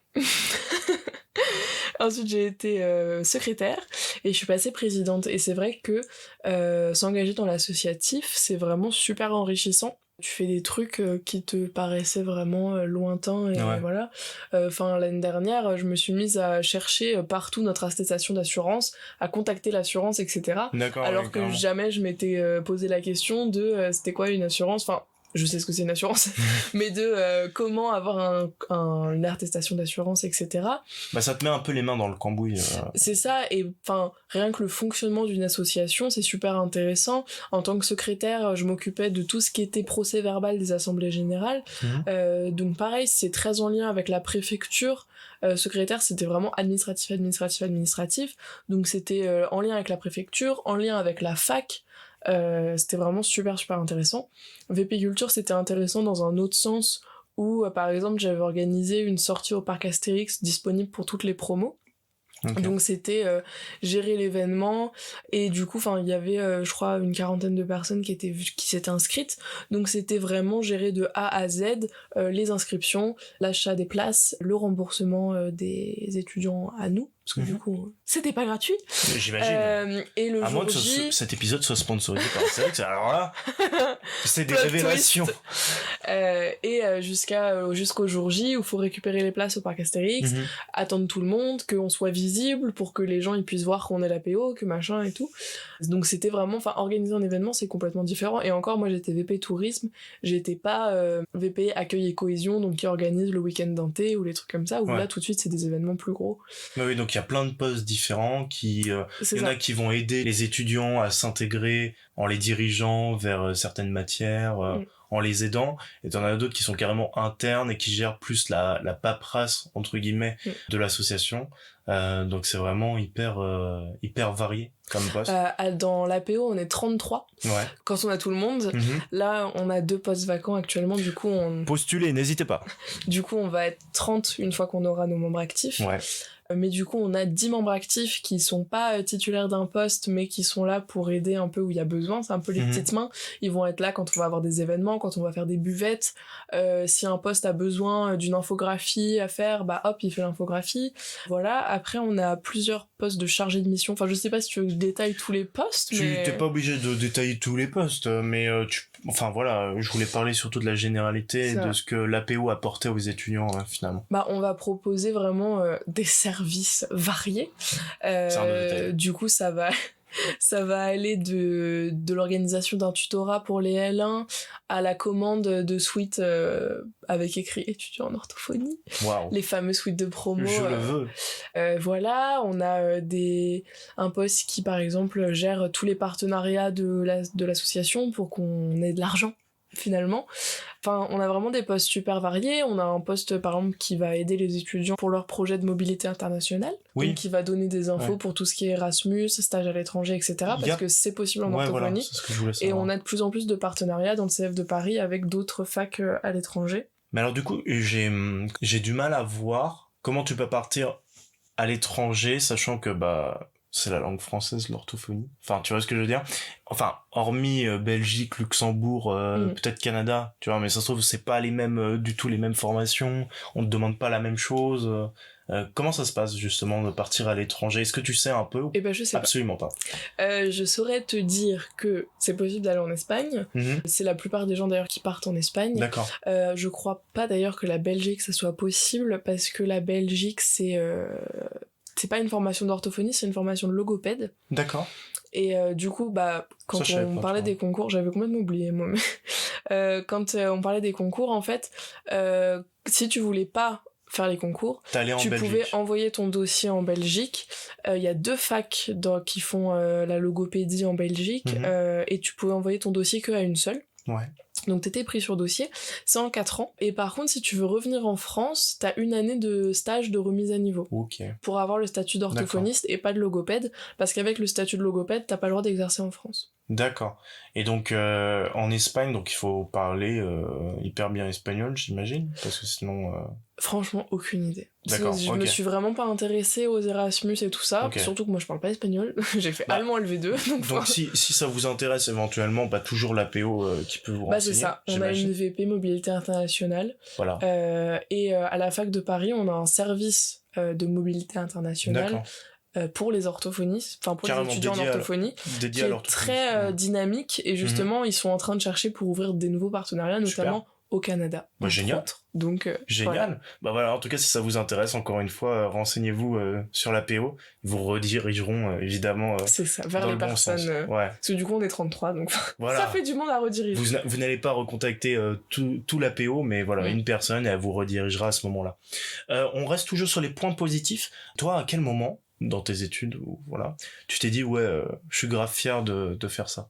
Est-ce qu'il y a eu un moment où tu t'es dit vas-y, vraiment c'est chambé ce que je viens de faire, ou ça je l'oublierai pratiquement jamais, je l'oublierai jamais, quoi. Quand on voit des progrès dans les patients, c'est toujours agréable, parce qu'on se dit qu'on a eu un rôle dans ce progrès, et c'est vrai que ça c'est c'est bien. Enfin, tu sors de ta journée et tu te dis, ouais, aujourd'hui, mon patient, il a réussi à faire ci ou ça, et tu te dis, ouais, c'est surtout ça. Ouais. J'aurais pas trop d'autres idées là, mais c'est l'idée principale qui me vient. Après, je pense que c'est dans beaucoup de métiers de la santé, quand tu vois ton patient progresser, c'est toujours un plaisir. Forcément. Bah après, tu t'avais dit que tu faisais ça pour ça, finalement. Oui. Enfin, que c'était l'humain qui t'intéressait, donc ça m'étonne pas. Et du coup, là, on passe un peu au point négatif. Est-ce qu'il y a eu des points négatifs, des surprises auxquelles tu t'attendais pas? On a parlé un peu de ta prépa, où en fait, t'as pas du tout travaillé les matières que vous faites en première année, par exemple. Ça peut être un point négatif. Est-ce que t'en as vu d'autres comme ça, où tu t'es fait ah ouais, d'accord, je m'attendais absolument pas à ça et t'étais déçu, quoi? Bah, comme ça, pas vraiment. Après, c'est vrai que la première année est très très très théorique. On voit pas du tout de pathologie que nous on va voir plus tard. On voit pas du tout de trucs comme ça. On voit vraiment les bases en biologie, en neurosciences, enfin vraiment l'anatomie, pas du tout la pathologie. Et c'est vrai que la première année peut être un peu décourageante, parce que tu te dis qu'est-ce que je fais là, enfin pourquoi on est en train de m'expliquer en long, en large, en travers comment le cerveau il fonctionne, alors que moi je veux juste aider des enfants à mieux écrire, tu vois. Enfin, c'est un peu ça. Ouais, d'accord. Surtout qu'en première année t'as pas forcément l'optique de dans quel domaine tu veux te diriger, etc. C'est ça. C'est assez flou. Donc, au final. C'est ça. En fait, alors à l'époque de la prépa, t'étais déjà dans le flou de savoir ce que t'allais faire après, et une fois que t'es en orthophonie, t'as ta première année, tu fais ouais, je vais faire des trucs concrets, et en fait on te refait le coup de bah non, en fait attends un peu, et il y a ce truc de déception. C'est ça, en fait c'est vraiment ça, on attend un peu, attends un peu ta troisième année et tu verras, tu commenceras à avoir des trucs fun. C'est ça, t'as l'impression de toucher au Graal alors que pas du tout. Et est-ce que t'avais l'impression d'être assez renseigné là-dessus, ou pas du tout, et finalement ça a été une surprise? Bah moi j'étais pas du tout renseignée. Ouais. J'avais acheté des bouquins quand j'étais en prépa que j'ai jamais lus. Faudrait peut-être, parce qu'en vrai faudrait peut-être les revendre, ça ferait un peu d'argent. Je sais qu'il y a justement un descriptif de toutes les unités d'enseignement qui sont obligatoires en orthophonie pour le certificat d'aptitude à l'exercice orthophonique. Je sais que tout est détaillé là-dedans, mais comme je les ai pas lus, bah voilà. Et bah je pouvais pas savoir. Bah ça sert à rien. Alors, donc je voulais parler aussi des problématiques de l'orthophonie. C'est-à-dire que, par exemple, alors problème, entre guillemets, mais je te laisserai répondre à ça, c'est que, par exemple, on voit comment les orthophonistes sont pratiquement que des femmes. Comment on peut expliquer ça? C'est pas une réelle problématique. Mais comment on peut expliquer ça? Comment on peut dire qu'il n'y a pas diversité de genre, et on parlait aussi de diversité culturelle? Bah après c'est vrai que il y a pas vraiment d'explication. C'est comme en ingénieur il y a plus d'hommes, en maths il y a plus d'hommes. Enfin c'est vrai qu'en orthophonie je sais pas trop pourquoi ça attire pas les hommes. C'est un peu comme infirmière. Tu vois, naturellement on dit infirmière et naturellement. Mais tu vois, par exemple, je dis une infirmière directe, tu vois. Ouais. Donc ouais, il y a pas trop de réponses. Mais qu'est-ce qu'on pourrait dire justement aux mecs qui nous écoutent? Et les gars, foncez. Bah c'est fun l'orthophonie quoi. En plus on est à la fac avec 120 meufs. Hein. Ah, ça peut être un avantage pour beaucoup, effectivement. Ça peut être quelque chose. Je voulais parler aussi, des prix. On avait parlé un peu des prix justement en libéral, du côté éthique de ça, puisqu'il y a quand même des prix qui deviennent exorbitants pour certaines familles. Qu'est-ce que tu penses de ça? Est-ce que tu trouves qu'il y a une limite à avoir? Ou est-ce que, au final, oui, tout le monde est libre de faire ce qu'il veut, mais toi, personnellement, est-ce que tu trouves que éthiquement, il y a quelque chose à faire là-dessus? Au niveau du déconventionnement, du coup? Ouais. Au niveau du prix, même si, du coup, tu m'as dit que c'était remboursé à 75%. Oui. Si t'es déconventionné quand même. Non. Ah non, donc si t'es déconventionné, c'est pas remboursé. Non, c'est remboursé à hauteur des 75% conventionnés. D'accord, ok, je vois. Bah, par exemple, pour une séance classique, en moyenne, c'est 25 €. Voilà. Donc, on va être remboursé à 21 €. Voilà. Pas plus ou moins, enfin non, même pas d'ailleurs, moins, 19. Et du coup, si on augmente ce prix... Si on augmente, tu seras quand même remboursé à 19 €. Enfin, il me semble. Donc, éthiquement, je sais pas, moi, comme ça, je me dis, en fait, et j'ai l'impression qu'il n'y a pas de limite à ça. Est-ce que je me trompe ou pas? Il y a aucune limite. En fait, c'est ça le problème avec le manque actuel. C'est que je pourrais proposer des séances à 150 € d'orthophonie. Ouais. Et j'aurais quand même du monde. D'accord. J'aurais du monde sur Paris, dans le premier arrondissement. Mais j'aurais pas du monde, comme ça, en banlieue, j'aurais beaucoup moins de monde que dans Paris même, où on va avoir une classe sociale un peu plus... un peu plus élevée, très clairement, ouais. Mais c'est vrai que c'est ça le grand débat, en fait, avec le déconventionnement. Il y en a qui sont complètement contre. Moi, ma maître de stage en libéral, l'année dernière, elle m'avait dit justement ce que j'ai dit tout à l'heure, que l'orthophonie, à la base, c'est quand même pour des gens qui sont pas forcément aisés, quoi, parce que quand tu fais des études comparatives, une personne dans un milieu aisé, elle va avoir beaucoup moins de problèmes à l'école qu'une personne dans un milieu défavorisé. Ouais, c'est dès le début que tu sens ça. Tout de suite, la balance, elle s'inverse, elle s'inverse pas, mais elle pèse en mode, si c'est le milieu défavorisé qui a des problèmes à l'école, c'est aussi le milieu défavorisé qui va avoir besoin d'orthophonie. Et du coup, si tu te déconventionnes et que tu fais payer plus cher, tu empêches ce milieu défavorisé-là, qui en a besoin, d'avoir accès à l'orthophonie. Okay. Après, évidemment, t'as aussi des personnes de milieux aisés qui vont avoir des problèmes aussi et besoin d'orthophonie. Mais eux pourront peut-être plus le permettre. C'est ça. Quoi. En fait, pour les déconventionnés, tu fais le choix, toi, de t'orienter vers les personnes qui ont les moyens, entre guillemets, quoi. Et c'est un peu le débat en mode, est-ce que tu fais le métier pour aider ceux qui en ont besoin, ou est-ce que t'aimes l'argent ? Ouais, c'est ça. Mais, c'est assez compliqué parce que moi-même, j'ai le côté éthique en mode, quand même, c'est vrai que c'est eux qui en ont besoin, mais d'un autre côté, je me dis, ouais, mais quand t'as la moitié de ton salaire qui est coupé en deux avec les charges, les impôts, les machins, parce que t'es en libéral, c'est vrai que ça te fout un peu le seum, et quand tu vois que tu passes des heures à rédiger tes trucs et qu'au final, tu fais ça pour avoir des clopinettes. Même pas de clopinettes d'ailleurs. Tu restes quand même assez bien payé, j'imagine, en libéral quand même. Ça dépend. En fait, y a beaucoup d'orthophonistes en libéral qui font des journées de 4 jours et des grosses journées, 8h, 20h. Ou alors tu te répartis sur 5 jours. En fait, chacun choisit ses horaires un peu comme il veut. Du coup, t'as des salaires assez variables, mais c'est vrai que t'as quand même une grosse partie qui s'approche des 50% qui va dans les charges. Ouais, donc on va dire qu'il va falloir équilibrer l'éthique et le financier, quoi. C'est ça. Voilà. Pour que t'arrives à t'en sortir en même temps assez bien. Mais sinon, pour répondre à ta question, tu peux tout à fait proposer des séances d'orthophonie à 500 € et voir si des gens viendront. Voilà. Donc peut-être qu'un palier serait pas... Oui, un petit entre-deux. Voilà. Donc ça, c'est peut-être à travailler. Je voulais aussi parler de l'accès à l'orthophonie, mais niveau territoire français. Je cite un député là qui avait dit que dans les établissements de santé, 1/3 des postes seraient vacants, sous-rémunérés, les postes manquent d'attractivité et sont délaissés. Les patients, même ceux dans les situations les plus graves, ne peuvent être soignés pour des soins urgents concernant le langage et la déglutition. Les cabinets libéraux vers lesquels les établissements de santé orientent les patients ne peuvent pas répondre à un afflux supplémentaire n'arrivant déjà pas à satisfaire les demandes de soins de ville. C'est quand même, ça a l'air quand même assez urgent. C'est une alerte assez urgente. Oui, ça, c'était en 2018 et visiblement, ça a pas trop bougé. Ça, c'est même un peu empiré. Ouais. En fait, ça va être très... les écrans, mais en fait le problème c'est qu'on a de plus en plus de troubles qui sont liés à l'utilisation des écrans chez le tout petit. D'ailleurs, ne montrez pas la télé à votre enfant plus de 20 minutes par jour, il faut lui parler en même temps. Donc là c'est la professionnelle qui vous parle. Avant 3 ans. Ah mais c'est super important. Non mais j'imagine, en fait, ça a été prouvé de toute façon. La moitié des petits que tu vois en orthophonie, c'est des enfants qui ont été collés devant la télé. Voilà, sauf que tu peux pas apprendre à parler, tu peux pas apprendre à t'exprimer devant une télé.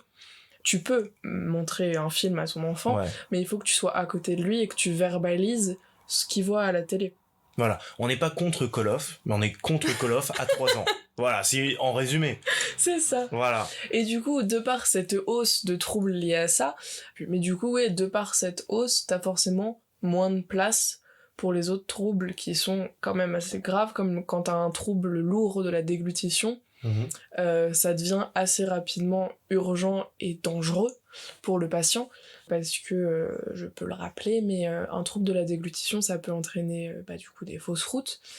Donc c'est quand on avale de travers, c'est tout bête. On peut faire des fausses routes à la salive, on en fait tous des fausses routes. Je m'en rends compte maintenant d'ailleurs, quand je mange avec des gens, je leur dis des fois « Ah, t'as fait une petite fausse route là !» Sauf que pour des patients qui ont des troubles de la déglutition, les fausses routes répétées, ça peut créer une pneumopathie qui peut entraîner la mort. Qu'est-ce qu'une...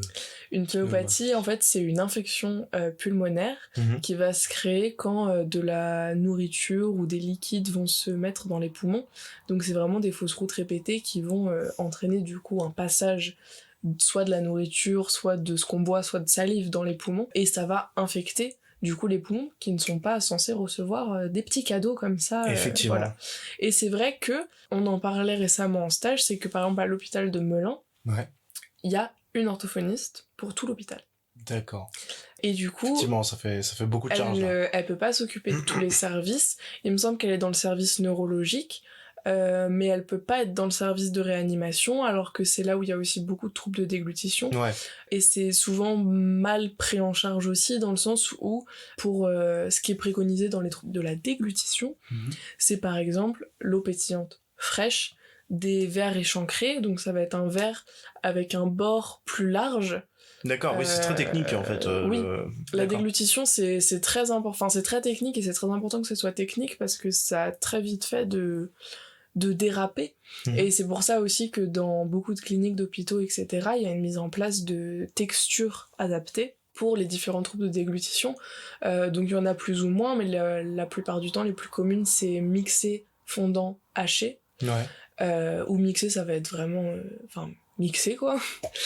Fondant, ça va être un entre-deux. Et haché, on va pouvoir avoir... des légumes un peu plus consistants, des pâtes pas trop petites, pas trop grosses. Mais par contre, pour tout ça, on va avoir interdiction aux graines, donc riz, blé, semoule, interdiction parce que c'est trop compliqué. Oui, donc vous avez carrément des cours sur quelle nourriture donner à telle personne. Ouais. Donc là, on vient vraiment sur du concret, tu vois. Ouais. Il y a beaucoup d'interdictions aux poissons chaudes parce que c'est le plus dangereux. Pour les cas les plus lourds, on va pouvoir épacifier l'eau. On va on va donner de l'eau gélifiée et c'est dégueulasse l'eau gélifiée. Et épaissir aussi les boissons chaudes s'il faut. Si vraiment les patients veulent absolument leur café le matin, il y a des épaississants sur le marché. Genre un connard qui dit moi si j'ai pas mon café le matin c'est pas possible. C'est tout à fait ça. C'est lui. D'accord. Il y en a parle de moi d'un seul coup. Et du coup, on peut mettre c'est une espèce de poudre, il me semble, et du coup, ça va épaissir le café et permettre une meilleure déglutition, du moins plus facile. Surtout que cette orthophoniste à Melun, comme on en avait parlé avant, comme elle est en salariat, elle est potentiellement beaucoup moins bien payée que une libérale. Donc comment on fait pour retenir ces gens-là? Et justement, il y a des solutions qui ont été mises en place, notamment dans les territoires où il y a vraiment très peu d'orthophonistes, comme j'avais noté dans le Cantal ou à Mayotte, par exemple. Il y a eu des contrats d'aide à l'installation. Si tu restes par exemple 5 ans dans la zone sous-dotée. Oui. T'as aussi des contrats de maintien. L'APO a fait une infographie sur les contrats d'incitation d'installation. Eh ben voilà, donc direction la FENEO. L'APO. Oh là, non mais ouais, mais il y a trop de trucs. C'est sur le Insta de l'APO. Mais moi je m'y perds. Mais oui, il y a des contrats d'allocation d'études aussi. C'est ça. Je sais pas si tu l'avais. Je l'avais, mais donc voilà, tu peux l'expliquer. On a beaucoup d'offres aussi de ça. Ça va être des structures comme des instituts médico-éducatifs, des CMP comme j'en parlais tout à l'heure, qui vont proposer une bourse aux 5e année.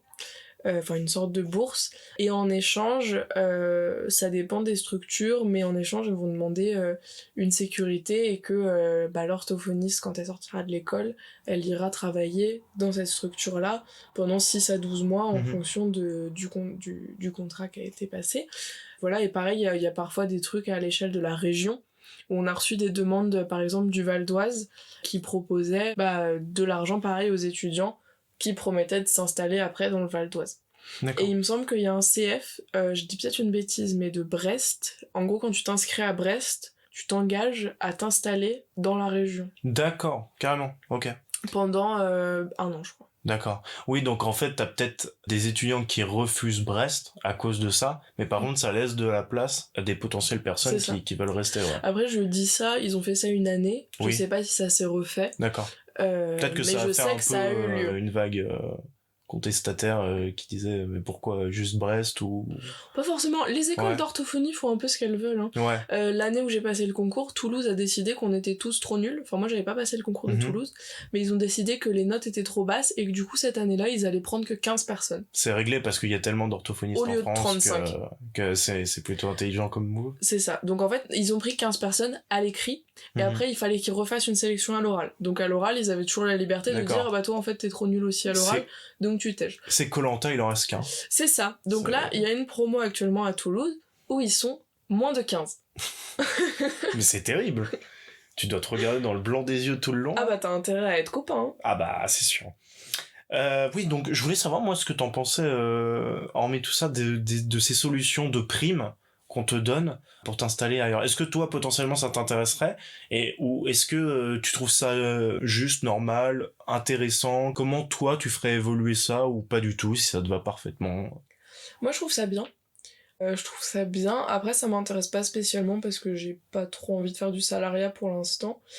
Après, ça va peut-être changer et à ce moment-là, ça m'intéressera peut-être plus. Oui, on parle uniquement cette prime, on parle uniquement du salariat, pas du libéral. Oui. D'accord. Enfin, non, ça dépend. Il y en a certaines, parce que j'avais lu, oui. Si ça vient d'un département ou d'une région, ça va être, tu t'installes, toi, dans la région, et par contre, les contrats d'allocation d'études, ça va être des structures qui viennent vers toi, donc là ça va être du salariat. Parce que j'avais lu des contrats d'aide d'installation, et en fait tu as des aides pour ceux qui vont être en salariat et pour ceux qui vont être en libéral. Et tu as aussi des contrats d'orthophonistes qui ont plus de 60 ans et qui vont accueillir quelqu'un de moins de 50 ans pour prendre la relève. Donc ils appellent ça les contrats de transition. C'est un viager. Voilà, en quelque sorte. En quelque sorte. Mais après, tu as beaucoup d'orthophonistes qui cèdent leur patientèle aussi, et qui vont te laisser leur cabinet, leur matériel, leurs patients, quand elles partent à la retraite, leur famille, pas encore. Quand elles partent à la retraite ou qu'elles changent de voie ou quoi.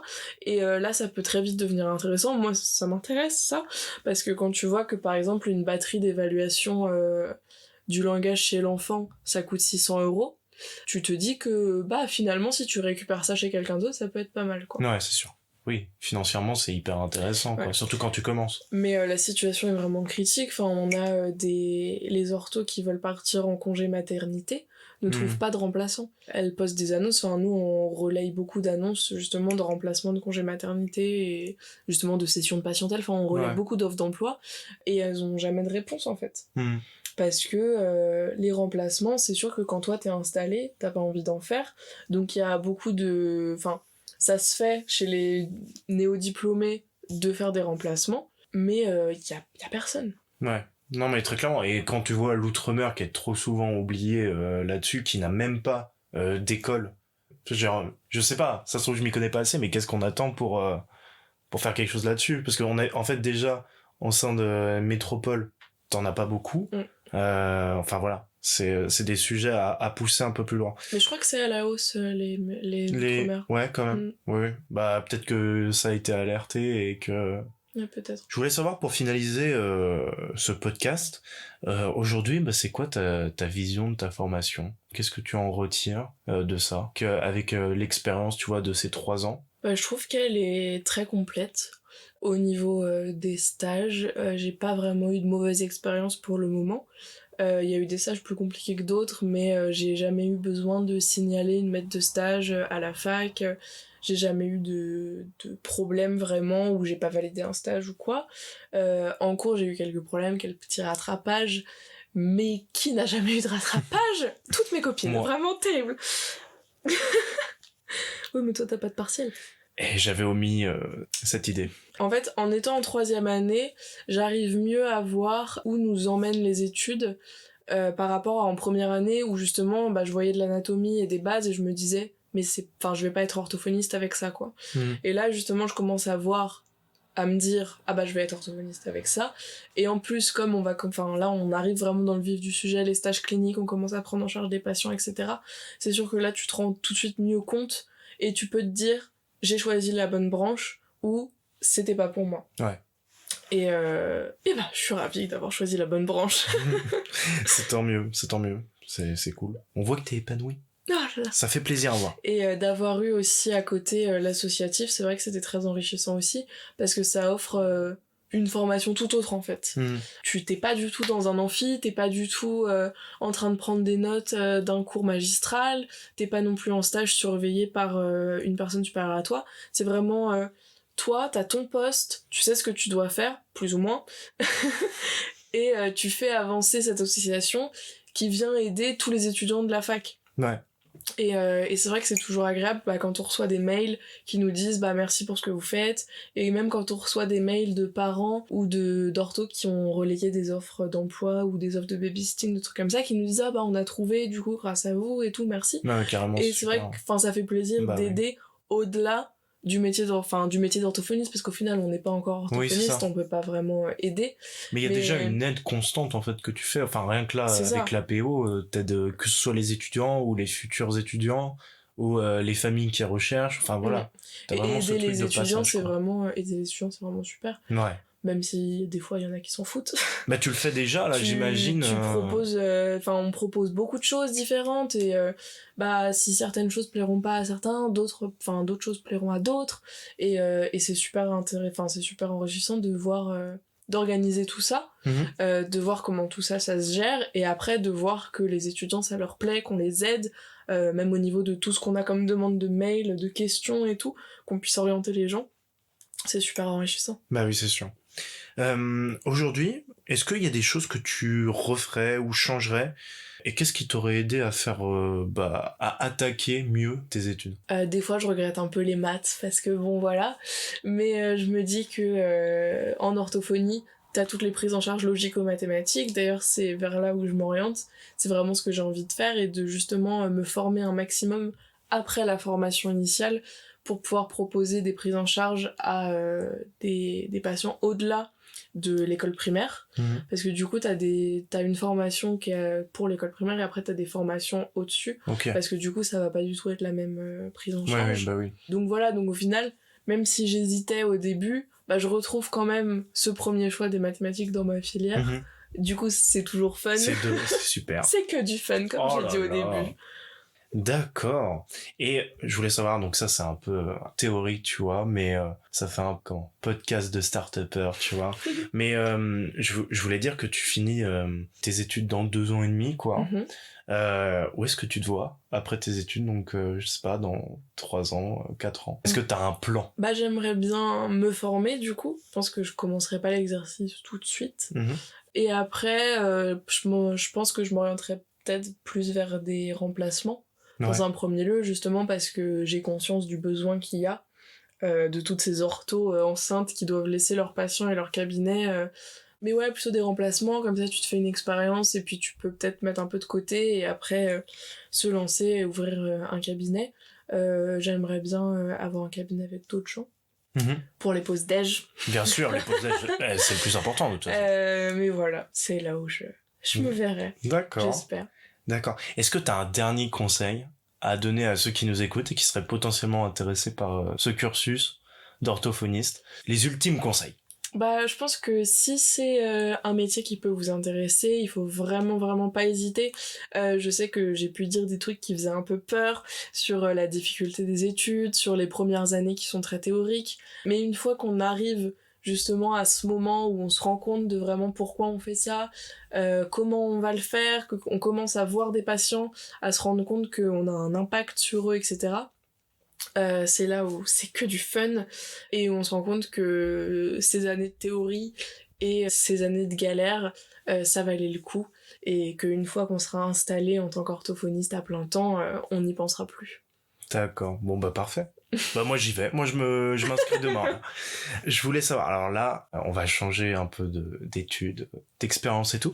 Je voulais savoir si t'avais pas une recommandation culturelle qui tourne autour de ton métier, de ton futur métier, que les auditeurs pourraient aller voir, écouter, je sais pas, consulter peut-être, et que ça leur donne envie, et qu'il y a un vrai truc un premier pied déjà dans la vie d'orthophoniste. Hors norme. Alors qu'est-ce que c'est Hors norme? Alors Hors norme, c'est un film, je saurais pas te redire le réalisateur. Je crois que c'est Toledo et Nakash, ceux qu'on fait Intouchable, qu'on fait également Nos Jours Heureux. Mais du coup, c'est un film avec notamment Vincent Cassel, qui va nous parler de la prise en charge des personnes autistes. Autistes avec des spectres autistiques assez lourds. Enfin, je sais pas, non, ça se dit pas comme ça, mais Du coup, là, ça va être des cas assez lourds. C'est plutôt d'accord, ça des cas la assez bonne lourds. formulation. Et du coup, ça va être une histoire vraie qui va retracer le parcours de C'est le silence des justes. C'est une vraie association qui justement accompagne des personnes autistes. C'est pas le silence des justes. On va dire que c'est une association. Voilà. Mais du coup, ça va être deux amis qui vont gérer deux associations différentes, mais qui vont être complémentaires. Et du coup, on voit vraiment tout ce côté difficile de l'autisme, mais à la fois beau. Enfin, le film est très très beau, il est très très bien fait. Je l'ai vu 4 fois ou 5 fois. Ouais. Ah oui, donc, Je l'ai vu donc 3 visiblement, faut le voir. Hein. Je l'ai vu 3 fois au cinéma. Après, c'est vrai que le sujet est pas vraiment l'orthophonie. Il y a une orthophoniste dans le film et elle est plus là pour une histoire d'amour qu'autre chose. Mais c'est un film vraiment vraiment très intéressant. Et l'autisme, de toute façon, c'est un sujet qui est si vaste et si intéressant. Il y avait aussi un petit bouquin un peu sous forme de BD super intéressant et vraiment n'importe qui peut le lire. Nous, on nous l'a conseillé en cours, mais c'est vraiment verbalisé pour que le grand public puisse l'intéresser. Ma mère l'a lu. Très bien. Et elle a beaucoup aimé. Alors, il faut le lire. Comment garder un enfant autiste quelques heures pour aider ses parents. Du coup, ça va être plus vers l'enfant autiste. Mais c'est vraiment les deux trucs qui m'ont marqué. Après, j'ai lu pas mal de livres. On a, au niveau des bouquins qui traitent un peu d'orthophonie, on a Le cri de la mouette qui va parler de surdité. C'est un témoignage de... j'ai plus le nom. Elle s'appelle Emmanuelle, mais j'ai plus le nom de famille. Donc qui est justement sourde de naissance, et ça va parler de tout ce qui est implantation cochléaire et son quotidien en tant que personne sourde. On va avoir La cicatrice qui va être sur un enfant avec une fente palatine. Emmanuel Laborie. C'est ça. Voilà, Emmanuel Laborie, Le cri de la mouette. Donc La cicatrice, on va avoir Le scaphandre et le papillon, qui est basé sur une histoire vraie aussi. C'est tout ce qui me vient là. Après, c'est déjà pas mal. C'est ça. C'est déjà pas mal. Moi, si je peux rajouter mon petit grain de sel... lecture, écoute. Si je peux rajouter mon petit grain de sel... Peut-être aller, si vous ne l'avez pas encore vu, regardez Le discours d'un roi. Ça fait un petit moment que je l'ai vu, mais ça reste un beau film. C'est pas forcément le meilleur film du 21e siècle, même s'il a eu 3 Oscars, je crois, avec meilleur acteur, meilleur film, meilleur réalisateur. C'est dans la famille royale, en fait, c'est le père de la reine actuelle en Angleterre, donc George VI, qui est bègue. Il était de base pas du tout destiné à être au trône, mais en fait, son frère, donc Édouard VIII, a abdiqué, et donc le trône revient à son frère, qui est complètement bègue, qui est incapable de faire un discours en public. Et donc il va devoir faire un énorme discours dans un stade plein pour reprendre la succession, et donc il va appeler un orthophoniste pour l'aider, et donc on va le suivre à travers cette galère, et en même temps avoir le portrait de 2 hommes qui sont pas du tout de la même classe sociale, qui est un film très très british, mais qui est hyper sympa. Alors ça colle pas forcément à notre époque maintenant, c'est sûrement assez romancé par rapport à l'histoire vraie, mais par contre ça peut être un très bon divertissement et une très bonne porte d'entrée à l'orthophonie, je pense. Donc voilà, donc on arrive à la fin. Je voulais savoir où est-ce qu'on peut te retrouver, que ce soit sur les réseaux sociaux ou pour avoir des informations sur la formation d'orthophoniste. Si des gens ont des questions, je sais qu'on a parlé de l'APO, c'est le moment d'envoyer les réseaux sociaux et c'est le et les moment de mails. faire la pub. Voilà. Alors moi, du coup, je suis trouvable personnellement sur Instagram, @Agathe, AGATHE, Visfeeling, THISFEELING. Je vais mettre dans la description. Et pour contacter l'APO, ça va être soit sur le compte Instagram, il me semble que c'est l'APO, mais si vous tapez APO, APEO, vous trouverez. Et par email, ça va être association APO, donc toujours APEO, @gmail.com. Et pour me contacter sur mon adresse associative, ça va être apo.présidence@gmail.com. Parfait. Eh ben, je crois que tout est clair. On arrive à la fin, donc Agathe, merci beaucoup d'être venue. Pas de souci. D'être venue nous parler de tes études. J'espère que t'as passé un bon moment. Toujours avec toi. Bon, oh là là, toujours plus. Donc voilà, merci beaucoup. C'était un honneur pour la première. Je suis sûr qu'on va toucher des millions d'auditeurs grâce à toi. C'est sûr. Merci à vous d'avoir écouté cette émission, j'espère que ça vous a plu. En tout cas, si c'est le cas, n'hésitez pas à vous abonner à ce podcast ou bien à le noter sur iTunes avec une critique de votre plus belle plume. Ça ferait extrêmement plaisir. Je vais aussi créer un compte Twitter @tu-vas-faire-quoi-plus-tard où je relayerai les infos du podcast et ce dont on a parlé à chaque épisode. Bah voilà, je crois que j'ai tout dit. J'espère que tu sais maintenant un peu plus ce que tu vas faire plus tard. À très très vite pour un prochain épisode. Salut. Au revoir. Que se passe-t-il? Moi, je te dis, qu'est-ce que tu veux faire? Et tu me réponds, tu n'en sais rien, que veux-tu faire? Là, je n'en peux plus. Je suis en bout du rouleau. J'ai envie de rentrer, me foutre mes 100 francs et terminer mon soir. Je pense qu'il est un peu trop tôt pour faire un choix. D'accord. Mais mon choix est fait. Ah, donc vous avez choisi. Bon, je récapitule dans le calme. Bon voyage, arrivederci, sayonara, adieu, bon débarras, bon vent, que le diable t'emporte à 312 km. Qu'est-ce que vous faites mercredi prochain? Mercredi prochain, rien. Parfait. L'ami chez qui on devait aller ce soir redonne un dîner, vous êtes bien sûr invité. C'est vraiment très gentil, ça. Non, c'est normal, on vous a raté aujourd'hui et on ne va pas vous rater la semaine prochaine.